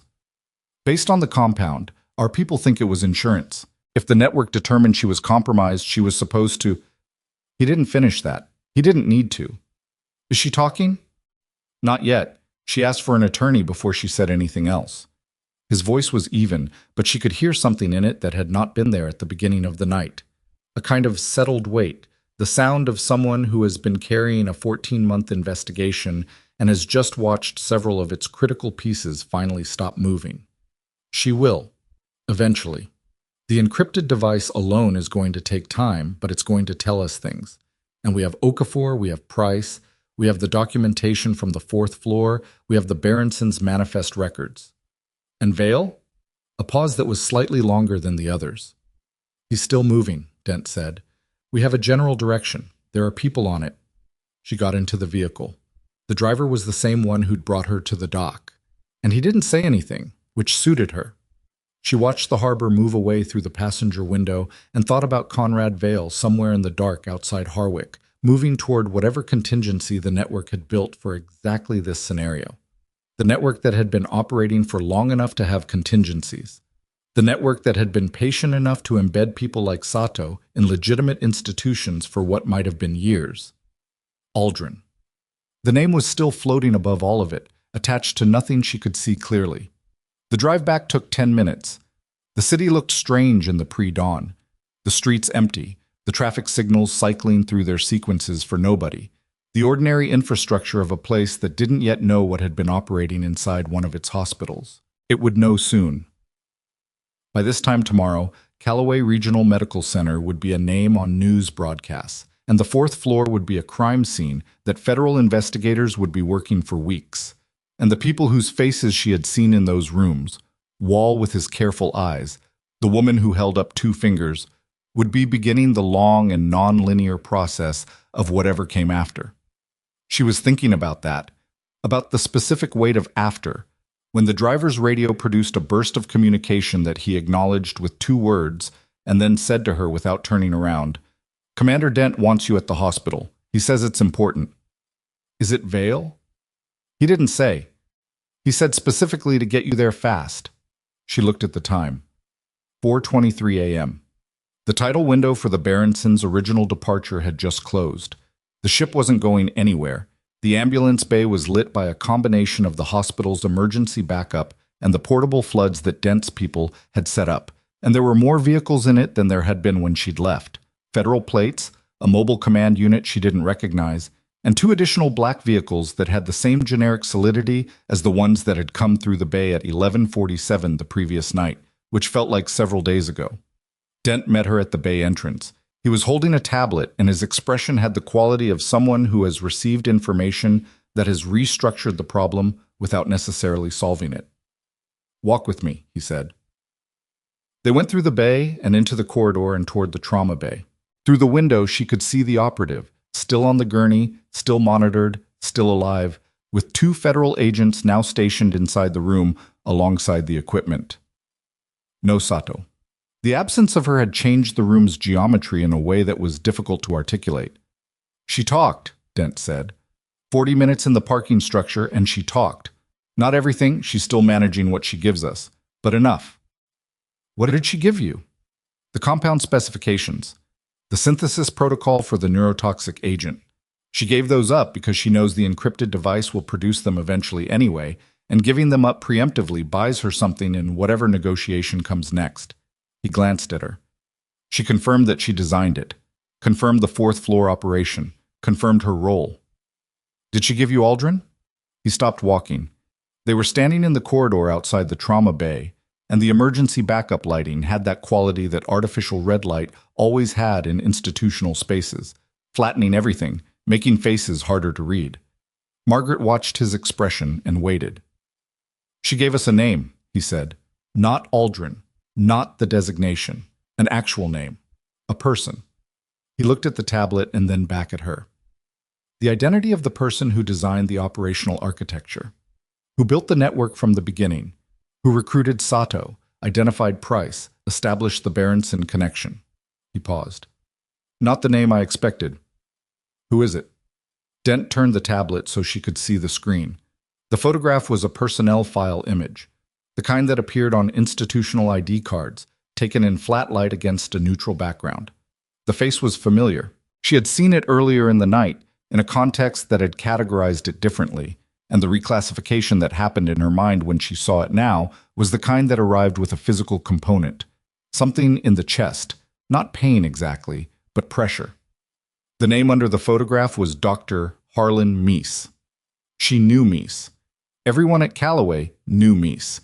He was the hospital's chief medical officer, the person above Price in the organizational hierarchy, the person whose signature appeared on the highest level institutional documents, including the initial renovation authorization for the 4th floor North Corridor. He had been at Callaway for 6 years. He had a national reputation in clinical pharmacology. He had published research on neurotransmitter cascade management that was, she understood now with a clarity that was retroactively obvious, foundational to exactly the kind of protocol that had been running on the 4th floor. He had given Margaret her employee performance review 18 months ago. He had told her she was an exemplary member of the clinical staff. He had signed the form. "Where is he?" she said. "That's the problem." Dent's voice had the particular flatness of someone delivering the part of the story they'd been dreading. "He's not in the building. He left at 8 p.m. last night, before any of this started. Clean departure, nothing on the building logs that flagged. He's been unreachable since." He knew, Margaret said. He knew the timeline. He knew the operative was incoming. The network knew, which means Mies knew. And he removed himself from the building before it happened. Yes. So Price and Sato and Okafor are all in custody, and Vale is running and Mies has been gone since 8 p.m. and has a 12-hour lead. She did the arithmetic again, and it resolved just as badly as the previous version. He's not in Harwick anymore. We believe he was heading for a secondary location. There are two possibilities being worked simultaneously. Dent. She said his name in a way that stopped him. The operative. The intelligence he was carrying. The segmented piece. The part that was supposed to go to the contact inside this hospital. You said it was about the identity of the operational coordinator. The person who runs the logistics relationship. Yes. That was Vale. That was the piece. Correct. But there was a third piece. If the intelligence was segmented across multiple carriers, and the operative had the Berenson location, and the contact inside the hospital, Sato, was supposed to receive the coordinator's identity, then what was the third piece? Who else was carrying something? She watched his face. You never told me there were only two pieces. The slight pause before he answered was the answer. There was a third carrier, he said, a separate asset, operating independently. We've been trying to reach them since the operative arrived here. We haven't been able to. What were they carrying? Mies's location, the secondary site, where he goes when an operation is burned. Dent's jaw was doing the thing. The asset knew the physical address. That's all they were carrying. They were supposed to deliver it to the operative after he'd safely transmitted the other intelligence. And you can't reach them. No. Are they compromised? We don't know. They went silent 6 hours ago, which is either a protocol response to the operation going wrong or Mies's people found them first, Margaret said. Neither of them said anything for a moment. Through the trauma bay window, the operative lay still. The monitors tracked. The agent stood. Outside, Harwick was beginning to produce the first very faint suggestion of dawn in the sky over the water. Not light yet, just a reduction in the quality of dark. Dr. Harlan Mies had been gone for 9 hours. He had a destination his own network couldn't give them. He had the knowledge to rebuild what had been dismantled tonight in a different city with different infrastructure because the operational architecture existed in his head rather than in any building or document that could be seized and held. Margaret looked at the operative. How was the one who had started this? He had come through those doors bleeding and carrying something that 3 people had been trying to reach simultaneously, and the chain of events that followed had dismantled an operation that had been running for years and had put 4 people in custody and had found 11 people on a ship and 6 on a floor and had done all of it in under 5 hours. But Mies was gone. She thought about the preparation room past the double doors on the 4th floor. The room she hadn't entered. The room that Wall had described as containing synthesis equipment. Equipment that had arrived on the Berenson in manifests that didn't match their declared contents. That equipment didn't move itself. Somebody had inventoried it, installed it, maintained it. Somebody with technical knowledge had been in and out of that room. The preparation room on 4, she said. Has it been fully processed yet? My team has done initial documentation. Federal Forensics is going to take it over in... Has anyone looked at the equipment itself? Not photographed it? Actually looked at it? At what it is and where it came from? Dent considered the direction she was going. She could see him finding the same thread. Serial numbers, he said. Lab-grade synthesis equipment doesn't appear from nowhere. It has manufacturing records, distribution chains, purchase histories. If Mies sourced it for this operation, there's a procurement trail somewhere. Even if it's obscured, the obscuring has its own pattern. She was already thinking about what she'd seen in the supply discrepancy records. The calibrated, precise removal pattern that had told her clinical expertise was behind it. The same mind that had calibrated that removal had sourced the equipment on 4. He's careful, but he's not invisible. He never had to be fully invisible because he was inside a legitimate institution. Now he's outside one, and outside looks different. Dent was on the radio before she finished the sentence. She turned back to the trauma bay window and looked at the operative. His chest was rising and falling steadily. Whatever conversation was coming, whatever he would say when he was conscious enough to say it, was still hours away. On the wall of the corridor between the trauma bay and the supply room, there was a standard-issue hospital staff directory mounted in a plastic frame. It had been there for years. She had walked past it hundreds of times without reading it. She looked at it now and found the listing she hadn't thought to look for before tonight. Dr. Harlan Meese, Chief Medical Officer. Office, Administrative Suite, ground level. His office was in this building. "Has anyone been in Meese's office tonight?" she asked. Dent lowered the radio. "It's been secured. We haven't had personnel to process it yet." "Then it hasn't been searched." "Not fully." She looked at him. He looked at her. "The procurement documents," she said. "If he built this operation from inside this institution, he would have run some of the sourcing through legitimate channels, at least partially, at least in the early stages, which means some version of the documentation would have touched his institutional records before it got cleaned." She paused. "Administrators keep files, even careful administrators, especially careful administrators, because you need records to maintain cover."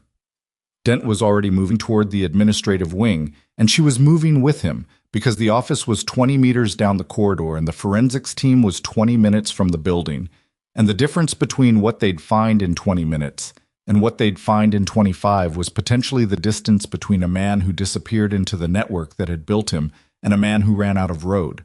Meese's office was unlocked, which meant either he'd left in enough of a hurry that he hadn't thought to lock it, or he'd left it unlocked deliberately because locking it would have flagged the departure as abnormal. She didn't know which, and it didn't matter yet. The desk was clear in the way of a workspace that was kept clear habitually, not cleared in a hurry. The computer was off. The filing cabinet on the left wall was locked, but the one on the right, shorter, two-drawer, was not, and when Dent opened it, the top drawer held standard administrative files in labeled folders, and the bottom drawer held something that was not standard. A single accordion file, thick, unlabeled. Dent pulled it out and set it on the desk and opened it, and the two of them stood in the red-tinged emergency light of Harlan Meese's office and looked at what it contained. Procurement records, equipment sourcing documents, vendor contracts under a name that wasn't Callaway Regional, a shell entity, the kind that existed specifically to hold contracts that couldn't be connected to the institution funding them. And underneath those, a set of handwritten pages, actual handwriting, online paper, that were organized in a way that took her a moment to recognize and then was immediately clear. Clinical protocols, written in a hand that had the specific character of someone who had been writing medical documentation for decades, the abbreviations, the notation style, the way the dosing parameters were expressed. This was Meese's handwriting. She had seen it on interdepartmental memos often enough to recognize it. The protocol for the 4th floor, the original, in his own hand. And at the back of the accordion file, a single printed page that had been folded in thirds. Dent unfolded it. It was a real estate document, a lease agreement, a property in a city 400 miles south, under the same shell entity name that appeared on the equipment contracts. Signed 8 months ago. The lease term was 3 years. "That's his secondary site," Margaret said. Dent looked at the page, then at her, then at the radio in his hand, and the expression on his face was something that she didn't have an easy word for. The look of a person who has been working towards something for a very long time and has just felt the mechanism engage. He got on the radio and read the address from the lease document in a flat, precise voice, and the acknowledgement that came back was immediate and multiple. She stood in Meese's office in the red light and listened to the operation shift, the sound of resources redirecting, of something that had been built carefully and secretly for years beginning, irrevocably, to come apart. And then from down the corridor, from the direction of the trauma bay, she heard a sound that stopped her. The monitor. Not the steady rhythm of a stable patient, a change. The sound that monitors made when a rhythm had altered, and the alteration was significant. She was moving before the second tone completed.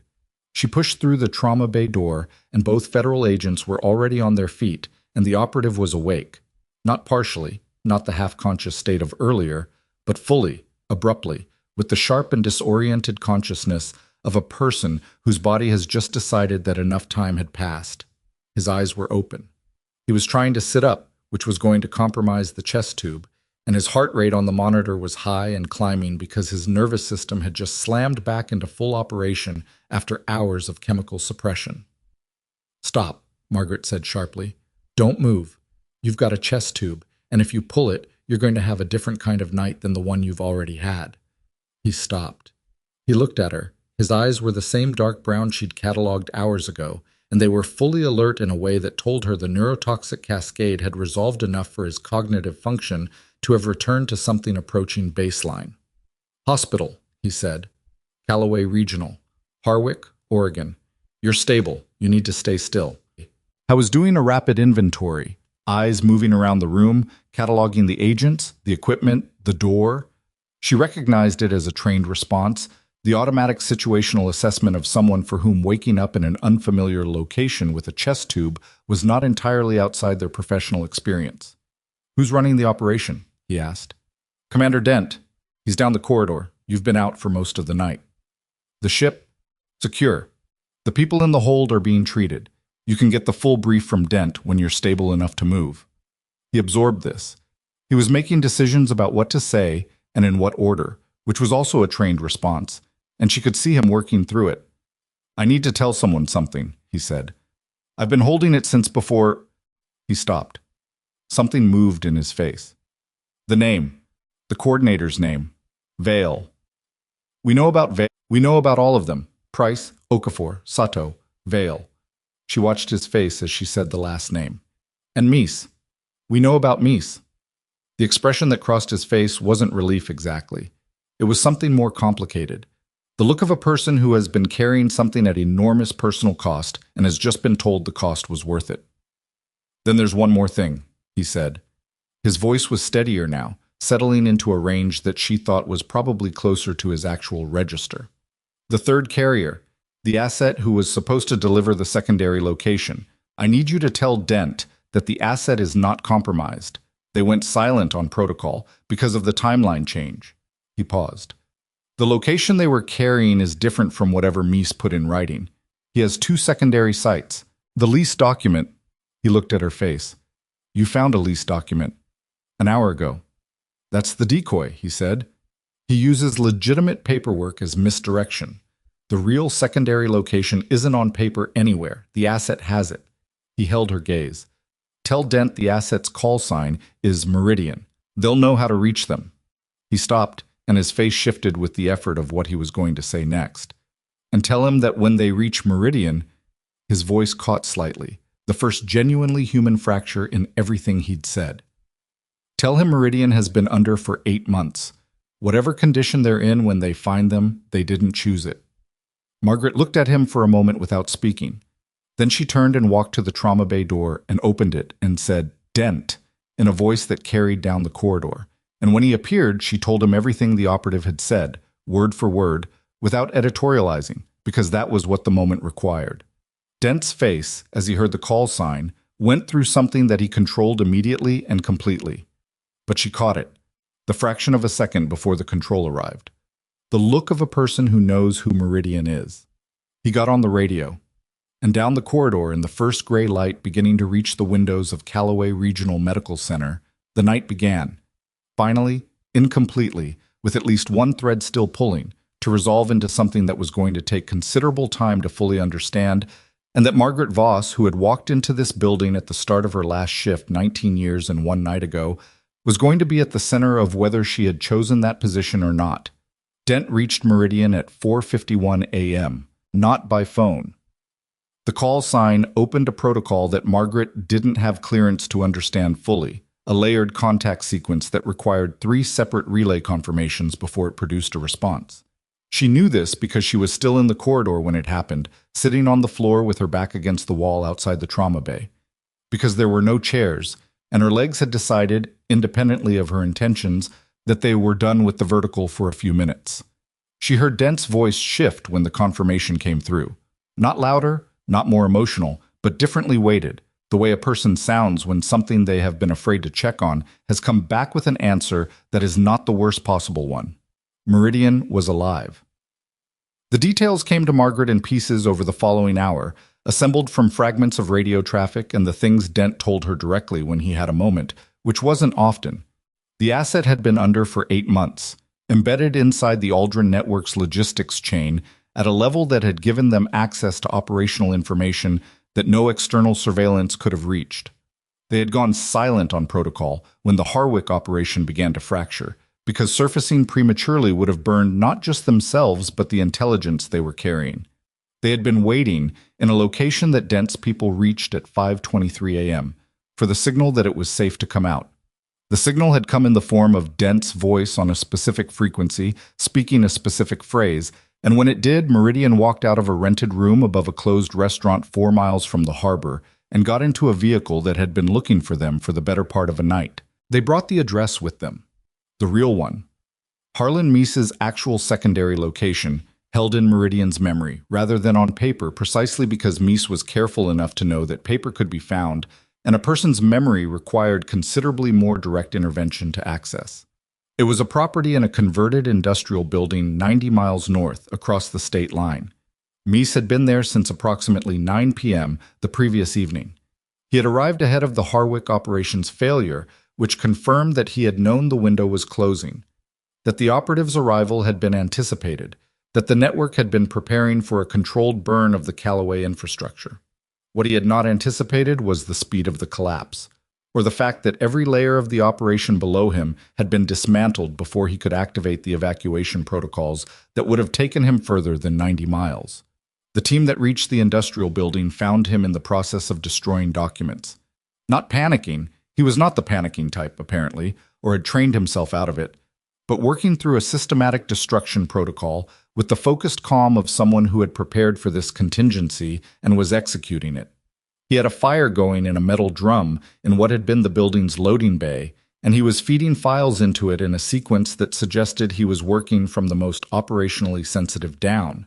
He had gotten through approximately 60% of what he'd intended to destroy when the team came through the doors. He did not run. He looked at the team, assessed the situation accurately, and set down the remaining files. He said, according to the team lead's report that Dent relayed to Margaret, "I'd like to speak to an attorney."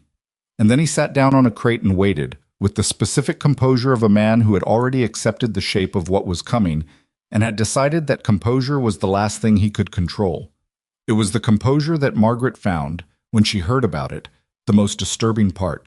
Not the network, not the fourth floor, not the 11 people on the ship. The composure, the performance, sustained across years, of a physician whose institutional position was built on the implicit promise that his expertise existed to protect the people under his care. He had published research that other physicians used. He had signed forms that affected real patients. He had shaken hands and given performance reviews and sat in budget meetings, and all of it had been scaffolding around something that was its precise opposite. She thought about that for a long time. Not with surprise, because she had been in enough situations in her life to have lost the illusion that expertise and ethics were reliably connected, but with something colder and more specific, the recognition that she had worked in the same building as Harlan Meese for 6 years and had not seen it, and that the not seen was worth understanding. She had seen the supply discrepancy. She had followed the thread. She had put it in a manila envelope and walked it to a man who was part of the infrastructure she was reporting on, which was not her failure, but the network's design. What she had not seen, until the night had forced it visible, was the layer above the layer she'd been looking at. That was the thing about systems that were built to be invisible from the inside. They only became fully visible from the outside, after the fact, once you had enough distance to see the architecture rather than just the individual components. She had seen the components, the discrepancies, the access logs, the sealed corridor. It had been enough. She let herself acknowledge that sitting on the corridor floor at 5:30 a.m., because it was true, and because there was a version of the night's accounting where she minimized her own role in it, where she cataloged her failures and blind spots and the things she should have seen sooner and lost the thread of what she had actually done. She had done enough. She had found the discrepancies when no one else was looking. She had documented them when the institutional incentive was to leave them alone. She had walked into a trauma bay at 11:47 p.m. on the night she'd been fired and kept a man alive who was the entry point for everything that followed. She had done it without a title, without authorization, without anyone telling her she was the right person for it. She had done it because it was in front of her and she was capable of it, and there was no one else. And those three conditions together were, she had always privately believed this, the only honest definition of a calling. Dent found her on the floor at 5:44 a.m. He looked at her sitting against the wall and, without comment, sat down on the floor beside her, which was so far outside what she expected from him that she looked over to verify she was seeing it correctly. He had a thermos. He offered it without asking. She took it. "Mies is in custody," he said. "I heard." Vale was picked up at a bus depot 40 miles east at 5:15. He'd been waiting for a transfer that was never going to come. He paused. He had the decoy lease address in his pocket. Mies had given it to him as an extraction point. He didn't know it was a decoy. Mies didn't trust him enough to give him the real location. Mies didn't trust anyone enough. Dent took the thermos back, drank, returned it. That's how you run something like this. Compartmentalization so extreme that when it breaks, each person only has enough to hurt themselves with. Sato didn't know the real secondary site. Vale didn't know. Okafor certainly didn't. He looked at the corridor wall across from them. The only person who had the full picture was Mies, and the only person who had Mies's real location was Meridian. 8 months, Margaret said. 8 months. She thought about what 8 months of that cost. The particular kind of cost that wasn't calculable in the way other costs were, because it lived in a person's nervous system rather than a ledger. "Are they okay?" she asked. Dent was quiet for a moment. "They will be." He said it in the way of someone who knows what they're committing to when they say it, and intends to honor the commitment. "It'll take time." They sat in the corridor for a while without talking, which was its own kind of communication after a night like this one.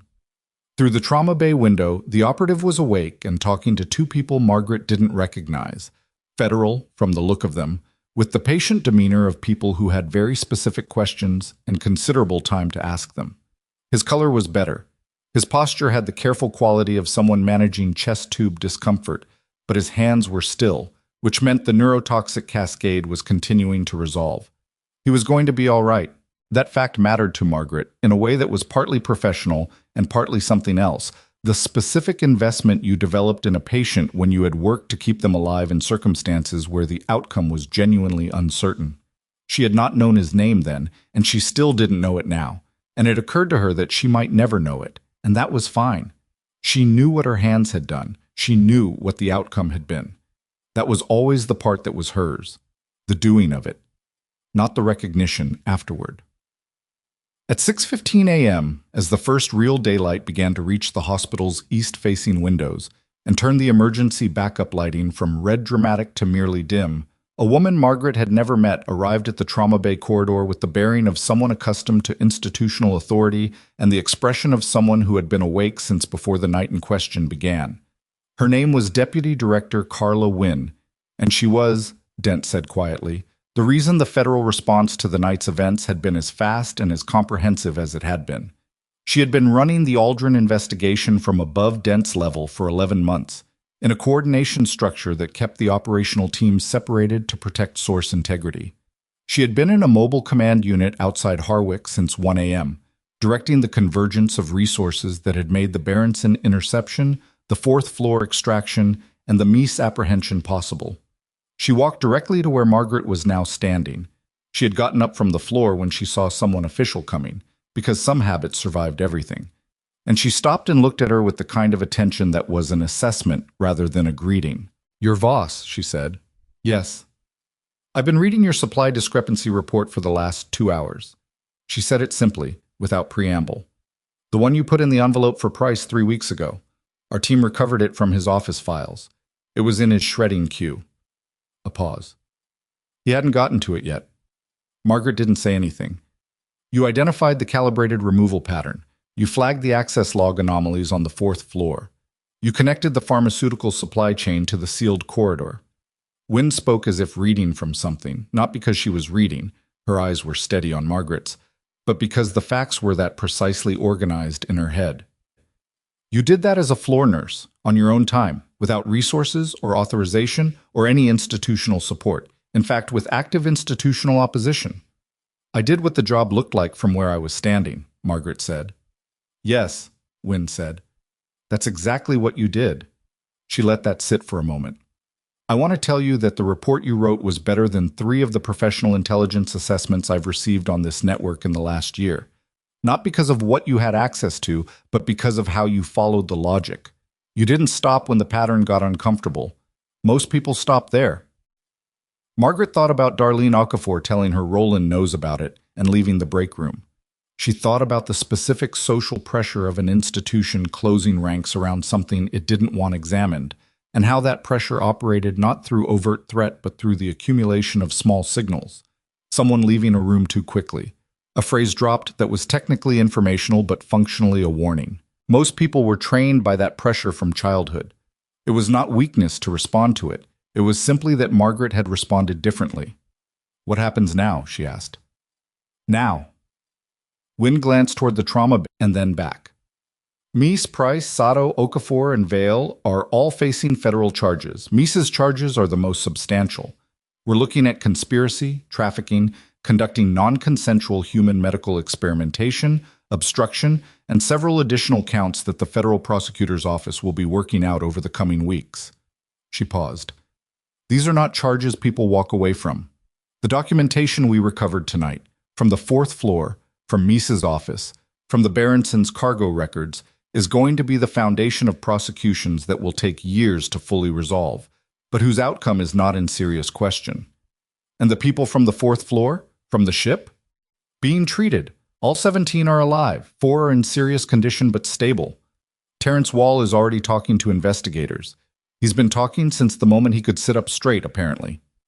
Something that might have been close to a smile crossed Wynne's face briefly. He has a very good memory. He's been preserving it for 2 months, Margaret said. He knew it was the only thing he had. Wynne nodded. Then she reached into the interior pocket of her jacket and produced a document, a single folded page, official letterhead, and held it out. Margaret took it and looked at it. It was a formal clearance document, her name at the top, the date, a dense paragraph of institutional language that resolved, when she parsed through the bureaucratic syntax, to a simple set of facts. That Margaret Voss had acted in the interest of federal law enforcement operations, that her actions at Callaway Regional Medical Center during the preceding 8-hour period were officially recognized, and that any institutional actions taken against her employment status at Callaway Regional were under active review pending the outcome of the federal investigation into that institution's leadership. That's not reinstatement, Wynne said, before Margaret could ask. The hospital's administrative structure is effectively dissolved pending federal review. There's nothing to reinstate to at the moment.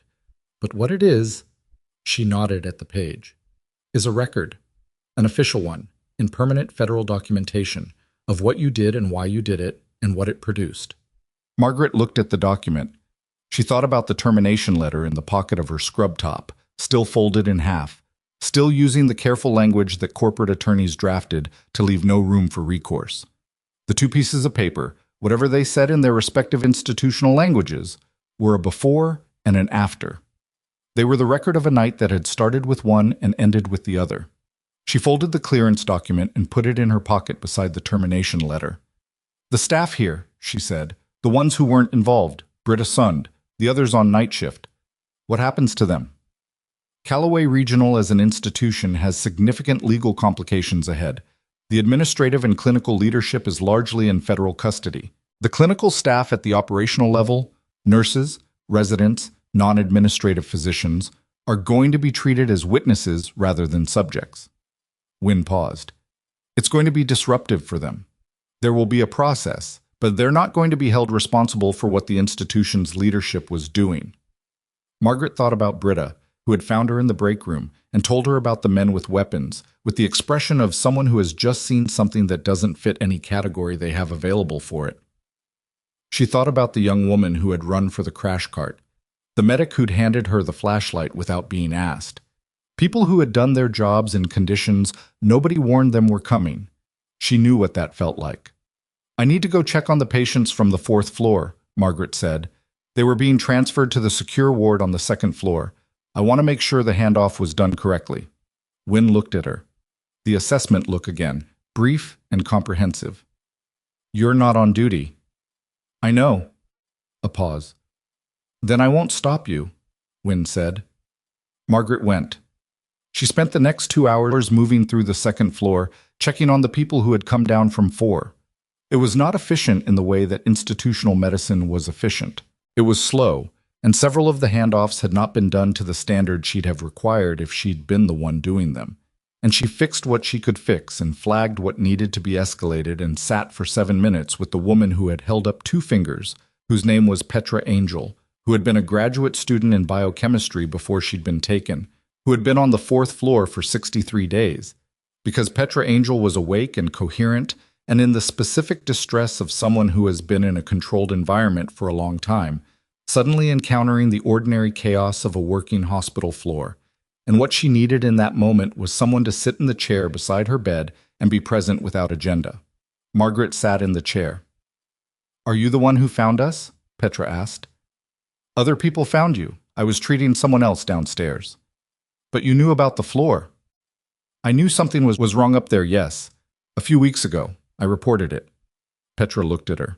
She had the eyes of someone who had been taking extremely accurate inventory of everything around her for 63 days because her survival had depended on her observational precision, and those eyes were now taking accurate inventory of Margaret. "And they fired you for it," she said. "They fired me for asking questions, which is close enough. And then you came back." "I was packing a box," Margaret said. "The right situation walked through the door before I finished." Petra was quiet for a moment. Her breathing was controlled in the deliberate way of someone who had learned to manage pain through respiratory discipline. "My advisor told me, when I started my PhD program, that the thing that distinguished good researchers from average ones wasn't intelligence. It was the willingness to follow an uncomfortable finding all the way to what it actually meant, instead of stopping at the first plausible interpretation that was also comfortable." She paused. "He said most people stop at comfortable, not because they're cowards, just because comfortable is right there, and the truth usually requires more walking." Margaret looked at her. "You walked a long way," Petra said. The simplicity of it, the directness, did something to the inside of Margaret's chest that she hadn't expected and wasn't entirely prepared for. She had been operating for 8 hours in the sealed space of professional function, where emotion was acknowledged as real and set aside as non-operative, because that was what the situation had required. The night had required someone who could manage a chest tube under pressure and identify a neurotoxic agent and assess 6 patients by flashlight in a building with no power and get on a boat at 4 in the morning and do all of it without stopping to feel what it cost. She had done that. Now sitting in a chair beside a 20-something biochemist who had been held in a sealed hospital corridor for 63 days and had come out of it with her observational precision intact, the cost registered. She didn't perform composure, and she didn't perform anything else. She sat with it for a few seconds, which was as long as she permitted it, and then she said, "Get some rest," and stood up and went back out into the corridor and kept moving. At 8:30 a.m., Dent found her in the second-floor supply room, which she had located primarily by instinct and was reorganizing by hand because the night shift's emergency conditions had left it in a state that was going to create downstream problems for whoever was managing medication administration in the next few hours. He stood in the doorway and watched her for a moment. "Wynn wants to offer you a formal consulting role," he said. "Federal level, medical intelligence, reviewing clinical documentation from active investigations, advising on pharmaceutical and toxicology questions." He paused. "She said to tell you it wouldn't require you to be military again. It's civilian, your terms, your schedule." Margaret continued organizing the supply room. "Is that what she wants, or is that what you think I should do?" she asked. "Both," he said, without apology.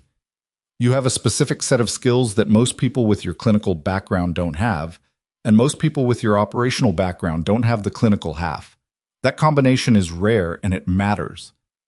"I spent 19 years being a floor nurse," she said. "I was good at it." "You were," he said, "and last night you were something else. You get to decide what that means." She finished reorganizing the shelf she was working on and turned around. Dent was leaning in the doorway with his arms folded, and he had the look of a person who was not trying to persuade her but had said what he thought, and was now genuinely waiting for what she actually thought back, which was not a quality she always encountered in people with institutional authority, and she had learned to value it when she found it. "I'll read the formal offer," she said. "That's not a yes." "I know. And I want it in writing that the consulting is advisory only. I don't go into the field. I'm not—" She stopped. She thought about the gangway of the Berenson at 4 a.m. and the cargo hold and the 3 critical patients in Major Frome's look when he'd arrived. I'm not a young woman, and I've made my decisions about what kind of risk I take with this body. It served me well, and I intend to keep it that way. The corner of Dent's mouth moved. In writing, advisory only. Then I'll read it. He nodded. He started to go and then stopped. He reached into the chest pocket of his jacket and produced something small and held it out. She crossed the supply room and took it. It was a challenge coin, heavy, brass-edged, with a design on one face that she recognized from a different period of her life. A period she had deconstructed and set down deliberately, not out of shame, but out of the understanding that the version of herself who lived in that period needed to give way to the one who came after. She had not expected to encounter anything from it again, and yet here it was in her palm, specific and solid. That belonged to the commanding officer of the unit you worked with in your last assignment, Dent said. He retired 8 years ago. He asked me, when this operation started and your name came up in the background research, to hold on to it. He said if the situation ever called for it, you'd know what it meant. Margaret looked at the coin. She did know what it meant. It meant a specific conversation in a specific office, the last day of her last assignment, when she had told her commanding officer that she was leaving, and he had said, without drama, that the best decisions were the ones you could defend to yourself at 4 in the morning. She had built 19 years on that principle. She had defended every decision she'd made in this building over the course of one of the longer 4 in the mornings she'd experienced. She closed her hand around the coin. "Tell him thank you," she said. Dent left. She stood in the supply room with the coin in her hand and the termination letter and the clearance document both in her pocket and the ordinary mess of a second-floor supply room around her, which she had been reorganizing because it needed reorganizing and because her hands always needed to be doing something useful, and because, at the bottom of it, she was a nurse, and that was not a thing you were in one building or under one set of working conditions or with one set of authorizations. It was a thing you were in your hands and your assessment and your willingness to stay in the room when the room got difficult. And none of those things had changed because Roland Price had slid a letter under a supply room door 8 hours ago. She finished reorganizing the shelf. At 9:15 a.m., she went back to the break room.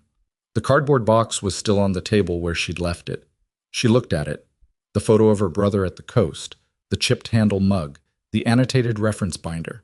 And then she picked it up and carried it out of the break room and down the corridor and through the ambulance bay and out into the morning.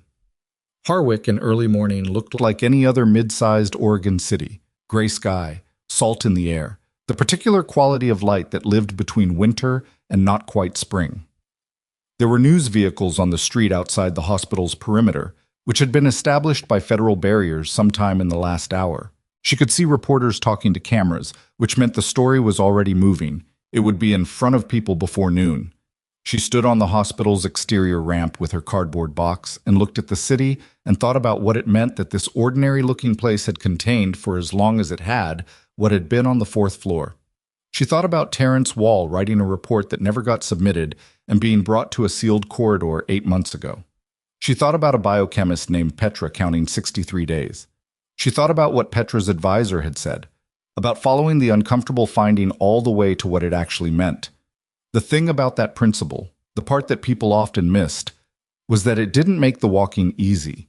It just made the stopping unconscionable. There was nothing exceptional about following a thread to its end. It was simply what happened when you had enough respect for the truth to treat it as worth the walk, regardless of where you ended up when you got there. Margaret had ended up here. Outside a hospital she'd been fired from, holding a cardboard box with a challenge coin in her pocket and a federal consulting offer she hadn't decided about yet, and the whole of what remained of the day in front of her. She had nowhere she needed to be for the next 12 hours. That was a new feeling. She sat with it for a moment and found that it was not, as she might have expected, uncomfortable. It felt something like the kind of space that only opened up after something heavy had been set down. Not empty, exactly, but cleared, ready for whatever she decided to put there next. Her phone had 2 voicemails and 11 texts that she hadn't had time to read during the night. She scrolled through them now, standing on the ramp in the gray morning light. Most were from hospital staff, Britta, others she recognized, asking if she was all right, saying they'd heard things, saying they couldn't believe it. One was from a number she didn't have saved, which turned out, when she listened to it, to be a federal prosecutor's office scheduling a voluntary interview.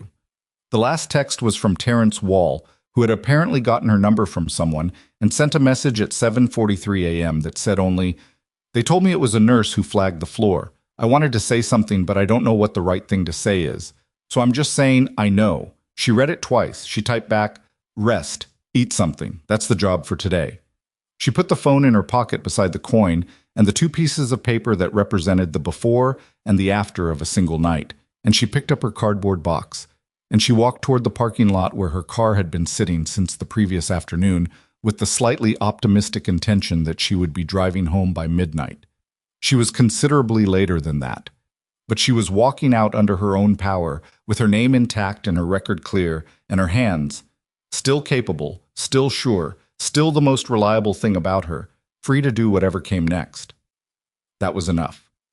It was, she thought, as she reached her car and put the cardboard box in the back seat, and stood for a moment with the door open and the cold morning air on her face, it was actually considerably more than enough.